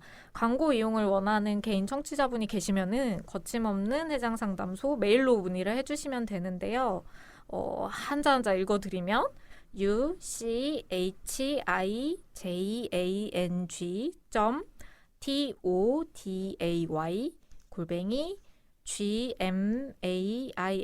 uchiajang@gmail.com 네, 이쪽으로 문의를 주시면 되겠습니다. 안녕 영지 나래예요. 사무실에서 복봉을 맡고 있는 영지 생일 축하해요. 스몰 토크로 시작하지만 언제나 투마치 토크로 끝나는 우리의 토크 계속되어야 해요. 홈런한 영지가 되는 그날까지 화이팅! 안녕하십니까. 박영지 씨 생일을 축하하기 위해 이렇게 마이크를 잡았습니다. 제가 누구게요? 생일 너무 축하하고요. 만나서 반갑습니다. 그럼 이만. 영지 안녕. 생일을 정말 축하해요. 아침마다 출근길에 영지를 만나면 정말 기분이 좋아지는 거 알아요? 우리 앞으로도 이렇게 즐겁고 느긋하게 지내요. 그 최근에 저희한테 전해주셨던 소식은 혼인신고 건으로 종로구청에 가셨던 이야기 네네. 해주셨었는데 반려될 거를 당연하게 예상하셨다는 내용이 이제 음. 책에도 있었는데 그럼에도 불구하고 시도하셨던 이유 한 번 더 말씀해 주시면 좋을 것 같아요. 저는 원래 반려될 거라고 생각을 해서 구청에 혼인신고를 할 생각을 못했어요. 저희 그 혼인서약서에 나와 있지만은 그 첫 줄부터가 구청에 혼인신고하면 네. 거절당할 거야잖아요. 이게 그 2013년에 김종광수 감독 사례가 있었기 때문에 엄두도 못 냈었는데 근데 결혼식 한 달 뒤인 12월에 대한항공에서 동성 부부 간의 마일리지 합산을 허가했다라는 기사를 본 거예요. 그런데 2017년만 해도 김종광수 감독의 마일리지 합산을 아시아나항공에서 거절했었거든요. 네, 그래서 이렇게 2년 만에 뭔가 바뀌는구나라는 생각이 들었고 그리고 해보지 않으면 알 수 없구나라는 거를 또 한 번 느꼈어요. 왜냐면은 마일리지는 제가 굉장히 집착하는 부분 중 하나였음에도 안 될 거라는 생각만 가지고 시도도 해보지 않았으니까요. 그래서 시도하는 것의 중요성을 알게 되었고 그리고 이러한 사례들이 있어야 구청 그리고 국가에서도 결혼을 하고 싶은 레즈비언들이 있구나라는 거를 알게 될 거라는 생각이 들었어요. 실제로 시도를 해보니까 정말 그 부분을 느끼게 되었던 게 지금까지 단 한 번도 대면으로 혼인신고를 한 동성애자가 없었다라고 얘기를 하는 거예요. 두 가지 생각이 들었죠. 첫 번째, 진짜 없었을까? 기록이 안 된 게 아닐까? 라는 생각이 들었고 두 번째, 정말 앞으로 많이 해야겠구나. 그래서 선례를 남기는 면에서 결정을 하게 되었고 그리고 그냥 개인적으로는 해보고 싶었어요. 다들 하는 거잖아요. 결혼하면은. 내가 안 할 이유는 없지라고 생각을 했습니다. 저는 규진님이 올려주신 이 이야기 보면서 한 개 영화 하나가 생각이 났는데 넷플릭스 영화예요. 글로리아 올레드라는 미국의 여성 변호사의 다큐멘터리인데 그분이 빌 코스비 피해자분들의 변호하신 분이거든요. 근데 그 내용 중에 뭐가 있냐면 그분이 매해 발렌타인데이 때 레즈비언 커플의 혼인 허가를 받기 위해서 법원에 매번 갔던 거예요. 그러니까 친구 중에 레즈비언 커플이 있었던 거예요. 그래서 매번 만나가지고 베벌리 힐즈 법원에 가서 동성 결혼 허가를 받기 위해서 맨날 말하는 거예요. 야, 올해는 허가해 줄 거냐? 막 이거를 매년 하고 같은 커플에 네, 같은 커플에 그 몇 년간 그걸 계속 한 거예요. 네. 그렇게 하면서 이제 하는 말이 내년에도 또 올 거예요. 내년에는 꼭 허가해줘요. 막 이렇게 막 얘기하는 내용이 나오거든요. 근데 이제 미국에서 2015년에 합법화가 되잖아요. 그러고 나서 합법화가 된 이후에 진짜로 하러 간 거예요. 이제는 진짜로 허가를 해주는 장면이 나오는 것인데 그분이 이렇게 하는 말이 이들은 더는 하급 인간으로서 구력과 경모를 감내하지 않아도 된다. 수백만 명에게 가져올 기쁨을 함께 나누게 되어 영광이다 이런 말을 하는 장면이 나오거든요. 그래서 그거 보면서 또 눈물이 울컥해가지고 방송 준비하면서 다시 봤는데 또 눈물이 나더라고요. 그래서 힘드시겠지만 1년에 한 번은 좀 어려우실 수는 있지만 종종 가서 해보시면서 기록을 남겨도 되게 좋겠다 그런 생각이 죄송해요. 너무 힘드실 것 같아요. 이제는 5분 만에 처리할 수 있기 때문에 큰 부담도 아닐 거고 4시간이 걸렸던 건 그들도 절차를 몰라서 였으니까요. 시도해 보는 분들이 더 많이 계셔도 좋을 것 같네요. 네. 그래서 그거 진짜 매년 하러 가면서 매년 기자회견을 한 게 진짜 인상적이더라고요. 그리고 그렇구나. 나서 딱 허가를 받는 날 진짜 너무 감동적이었던 거예요. 근데 또 한국도 이상한 나라여가지고 어느 날 갑자기 합법화 될 수도 있다고 생각하거든요. 근데 이상한 나라잖아요. 갑자기 뭐가 바뀌고 막 이런 맞아요. 것 때문에 그런 감동적인 순간도 함께 나누고 싶다는 생각이 드네요. 그 혼인 신고도 그렇지만 법적 가족이 아니면 보장받을 수 있는 권리가 사실 거의 없잖아요. 맞아요. 저희 작년에 이제 법적 가족이 아닌 동거 가족 분들을 만나서 인터뷰랑 집담회 같은 걸 진행했었는데 그때도 이런 현실에 대한 이제 사실 고민들이 되게 많으셨고 그래서 시도해 보신 것들이 꽤 많기도 하더라고요. 네. 뭐 생명보험 같은 경우에는 수익자를 이제 법적 가족이 아닌 사람도 네. 지정을 할 수가 있어서 그런 걸 시도해 보신 분들도 있고 되는 건데 생명보험사에서 안 해준다 그래가지고 뭐 금융감독원에 막 신고하고 이런 사례도 있었고 이제 같이 사는 집 같은 경우에는 네네네. 상속이 어렵잖아요. 맞아요. 그래서 이거를 그런 유산 상속 방식이 아니라 같이 합유라는 제도를 이용해서 같이 이제 공동 소유 개념으로 네네네네. 바꿔서 이거는 이 사람한테 당연히 증여가 되게끔 그런 식으로 이제 시도를 해보시는 것들이 많더라고요. 물론 유언장 같은 것들도 고민을 네, 많이 네, 네. 하시고 그래서 규진님도 좀 이런 식으로 어쨌든 최소한이나마 좀 권리를 보장받을 수 있는 방법들을 고민하거나 뭐 지금 진행해 보신 게 있는지 궁금했어요. 우선은 가시화도 그런 부분의 일부겠고 실질적으로 진행을 하고 있는 부분 없지만 고민해 부분이 있는데 상속 같은 경우에는 여러 가지 방안을 생각을 해봤는데 번번이 뭔가 법적 가족의 그 허가 혹은 그들이 유언 상속 상속 순위에 밀리게 된다라는 생각이 들었는데 신탁을 하는 방법 같은 경우에는 가장 확실하게 내가 원하는 사람한테 그 재산을 넘길 수 있게 되더라고요. 특히 최근에 1심 판례로 유류분을 초월하는 네, 신탁 유언 그 관련 유언 신탁 관련 판례가 나왔는데 양날의 검인 것 같아요. 예를 들면은 아들한테 몰빵해준다 이런 것도 가능해질 수도 있는 아주 위험한 제도이기도 그러네요. 하지만 동시에 내가 원하는 사람한테 재산을 줄 수 있는 제도이기도 해서 그 2심 그리고 또 대법원에 가가지고 어떻게 되는지를 유심히 지켜보고 있습니다. 개인적으로는 뭔가 유류분은 인정하되 그 외에는 되는 그런 식으로 됐으면 좋겠지만 어떻게 될지 봐야 될 것 같고요. 그리고 말씀하신 생명보험 수익자도 등록을 하려고 하고 그 외에 정말 그 기업들 그런 사적인 부분에서도 여러 가지 시도를 해보려고 하는데요. 대한항공에서 느끼는 거는 그런 프라이빗 섹터라고 해야 되나요? 사기업의 영역에서는 굉장히 변화가 빠르게 받아들여진다라는 생각이 들어서 예를 들면 카드, 가족 카드를 발급을 하는데 이게 최근에 어떤 그 레즈비언 커플이 자기들이 이걸 시도를 해보려고 한다라고 해서 알게 됐는데 가족 카드가 손자 사위? 까지 발급이 되는 거예요. 굉장히 가족도 거의 아닌 가족한테 남이잖아요. 혼자 사위도 누구야, 되는데 미국에서 그 메리지 레코드를 받은 나와 와이프가 안 될까? 특히 이게 글로벌 카드 회사 막 시티 이런 데라면 안 될까? 될 것 같아요. 라는 생각이 들어가지고 그걸 한번 시도해 보려고 합니다. 손자 사위 뭐죠? 진짜. 손자의 사 진짜 어이가 없어서요. 그러네요. 사실 그런 거 통신사 가족 결합 이런 맞아요, 것도 맞아요. 그런 것도 좀 되면 좋겠고. 근데 그 생명보험 같은 경우도 네네. 네, 사망 증명서를 떼가야 되는데 그건 맞아요. 가족이 발급 맞아. 받을 수 있잖아요. 네. 그래서 작년에 그 만나뵀던 분 같은 경우에는 이제 부모님이랑은 이제 절연을 한 상태인데 남동생이랑은 연락을 하고 있어서 남동생을 이제 구워 삶으셨더라고요. 그러니까 내가 만약에 사망하면은 내 이제 배우자에게 네가 사망 증명서를 떼서 줘라. 그러면 그 돈의 몇 프로 너한테 주겠다. 괜찮네요.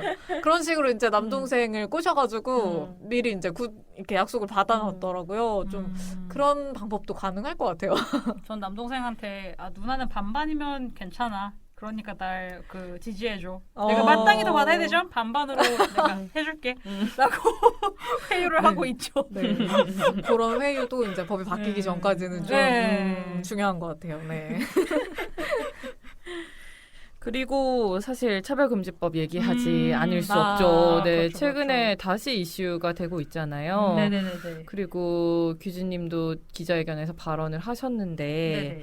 차별금지법 되게 오해하는 사람들이 많잖아요. 많죠, 뭐 많죠. 이거 차별 발언하면 동성애법이다, 뭐 이런 식으로. 그쵸, 오해하는 사람들이 많은데 좀 주변 사람들에게 차별금지법 뭐다라고 어떻게 정의하실 수 있는지 어떻게 이 이야기를 전달하고 싶으신지 말씀해 주시면 좋을 것 같아요. 이게 막연한 그 법리적인 부분을 얘기를 하는 것보다는 사례를 얘기해야 아무래도 생활에 좀 더 와닿지 않나라는 생각을 했어요. 사실 차별금지법은 어느 정도 인권위원회 법에 포함되어 있는 부분이 굉장히 많은데요. 다른 점이 네. 있다면 구속력이 있다는 점이겠죠. 그쵸. 그래서 인권위원회에서 권고를 했지만 권고에 그쳤기 때문에 네. 아무런 변화가 일어났지 않은 얘기들을 음. 좀 하고 싶은데 예를 들자면 최근에 그 대전 MBC 그래서 네. 여성 아나운서는 계약직으로 고용을 하고 남성 아나운서는 정규직으로 채용을 관행으로 계속 해왔던 그 사태에 대해서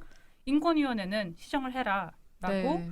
그 권고를 했고 이 계약직 여성 아나운서들을 고용을 해라라고 했지만 권고이기 때문에 무시했어요. 그쵸. 맞아요. 강제력이 없어가지고 네. 그게 이런 일들을 바로 잡으려면은 구속력이 있는 차별금지법이 저는 반드시 필요하다고 생각을 합니다. 이런 사례들을 얘기를 해줄 것 같아요.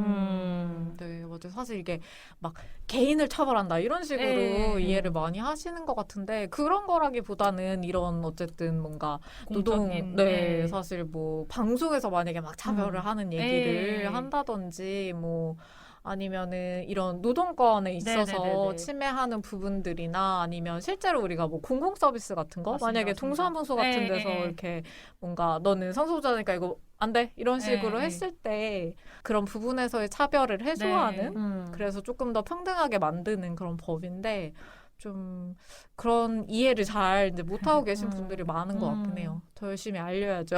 그리고 좋은 부분들이 굉장히 많아요. 예를 들면은 합리적인 이유라는 부분이 있잖아요. 그래서 합리적인 네. 이유 없이 차별을 할 경우에만 처벌을 하게 되어 있고 그리고 이러한 권고가 아닌 구속력이 있기도 하고 그리고 차별을 하지 않았다라는 증명을 가해자 측에서 해야 되고 여러 가지 피해자들을 보호할 수 있는 부분들이 너무너무 많아서 다들 찬성을 해주셨으면 좋겠다라는 바람이 저는 그쵸. 있습니다. 사실 이게 정말 이 법 제정을 하기 위해서 시작한 지가 벌써 10년이 훌쩍 넘어가지고 정말 이번에는 제정이 돼야 되지 않을까 그랬으면 좋겠다라는 열망을 정말 많이 네네. 가지게 되는 것 같아요.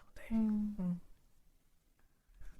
그래서 오늘 규진님의 어떤 결혼과 책과 일상과 뭐 이제 페미니스트로서 네네네네. 생각하시는 부분들 거기에다 이제 요즘에 차별금지법 발의까지 네. 얘기를 많이 나눠봤는데요. 그래서 마지막으로 이런 질문 하나 드려볼까 해요. 이제 규진님이 꿈꾸는 사회는 어떤 모습일까? 그런 부분들을 한번 질문 드려보고 싶네요. 제가 꿈꾸는 사회는 사람이 그냥 다른 사람을 사람처럼 대하는 사회가 되었으면 좋겠습니다. 요즘은 특히나 항상 그랬지만 코로나 이후로 특히나 네. 더 비대면적인 부분들이 강화가 되면서 모니터 뒤에 사람을 사람으로 대하지 않고 그냥 자기가 공격해도 되는 하나의 아이디, 하나의 닉네임으로 보는 경향이 있는데 결국 뒤에는 사람이 있잖아요. 그래서 서로를 존중하면서 사람이 존엄하다는 사실을 잊지 않고 서로를 대했으면 좋겠다라는 생각을 많이 합니다. 네. 그렇게 만들기 위해서 어쨌든 많이 노력을 하고 계시고 네. 민우에도 그런 활동을 하고 있으니까 좀 조금씩 더 나아지지 않을까 그런 생각을 또 하게 되는 것 같아요. 네. 조금씩 나아진다는 얘기는 규진님도 책에서도 해주셨던 거 기억나요? 네, 그 맞아요. 성미산의 예. 학생에게 해주셨던 말들 조금씩 변한다. 그런 믿음을 저도 가지고 있거든요. 그래요. 네. 희망을 잃지 맙시다. 갑자기 공익 광고처럼. 네. 왜냐면 또 막 뭐 손정우 막 이런 사건들 요즘에 또 접하면서 너무 네네. 되게 어떤 절망감이나 이런 거 느끼시는 분들도 너무 많을 것 같고 저도 그렇기도 했고 그래서 이럴 때일수록 사실 우리가 할 수 있는 것들을 좀 찾으면서 희망을 잃지 않으면서 뭔가 이런 게 너무 필요하다라는 생각도 들어서 그래서 보니까 이 팟캐스트의 마지막 코너가 항상 뭔가 추천하는 네 맞아요. 그래서 원래는 뭔가 뭐 책을 추천할까 이런 생각을 하다가 어제 손정우 미국 송환이 기각되면서 할 수 있는 것들을 추천을 네. 좀 해보려고 오, 해요. 왜냐면 네. 되게 절망감이 들잖아요. 네. 판사가 안 된다는데 일반인인 내가 뭘 할 수 음, 있을까? 여러 가지 할 수 있는 첫 번째 가장 쉬운 국민청원을 할 수 있겠죠. 네. 그리고 두 번째 법원에 직접적으로 항의를 할 수도 있어요. 법원 사이트에 법원이 바란다라는 코너가 있는데 거기에 민원 제기를 할 수도 있고 그리고 부조리 신고를 통해서 그 판사들을 얘기를 할 수도 있고요. 그리고 완전히 직접적으로 연관되어 있지는 않지만 법관 탄핵을 추진 중인 국회의원이 있거든요. 그 국회의원을 후원을 할 수도 있겠고 그리고 저는 금요일에 반차여서 그걸 위해서 반차를 낸 건 아니지만 반차를 낸 김에 그 고등법원 앞에 가서 1인 시위를 해볼까 생각을 하고 있습니다. 그래서 다양한 영역에서 개인이 할 수 있는 게 분명히 있고 변하지 않을 거라고 생각을 할 수 있어요. 그런 절망감이 들 수 있는데 이게 맞는 비유인지 모르겠는데 그 코스피를 박스피라고 하잖아요. 주식 항상 2,000에서 2,400대 머문다라고 생각을 하면서 코스피는 우상향하지 않아라고 생각을 하지만 옛날에 보면 막 코스피가 800이던 시절도 있었거든요.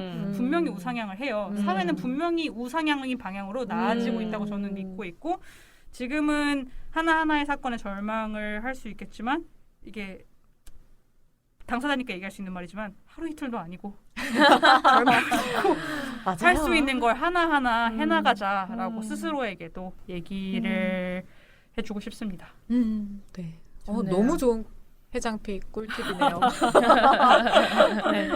이거 들으시면서 이제 하나하나 해보시는 걸로. 생각보다 쉬워요. 점심시간에도 할 수 있어요. 네. 아, 그럼 규진님이 자연스럽게 해장픽 얘기를 해주셨어요. 그래서 저랑 역정님의 팁은 다음 시간에 듣기로 하고 방송 시간이 얼마 안 남았기 때문에 한번 마무리를 해보도록 할게요. 네. 규진님 오늘 방송 어떠셨는지 소감 궁금해요. 한번 말씀해주세요. 오자마자 얘기했던 것처럼 동지들 같이 아. 본지 지금 1시간 반밖에 안 됐지만은 아주 동질감 혹은 동지애를 느끼게 됐고요. 그리고 지금까지 다른 곳에서 안 했던 얘기들을 다루게 돼서 좀 페미니스트로서 좀 즐겁다라는 생각 듭니다. 네. 오늘 진짜 나와주셔서 너무 감사하고요. 저도 감사합니다. 너무 즐거운 시간이었던 것 같아요. 네. 그러면 오늘 방송은 여기까지 하도록 할게요. 역정님, 주진님 모두 감사드리고 저희는 또 다음 방송에서 찾아뵙도록 하겠습니다.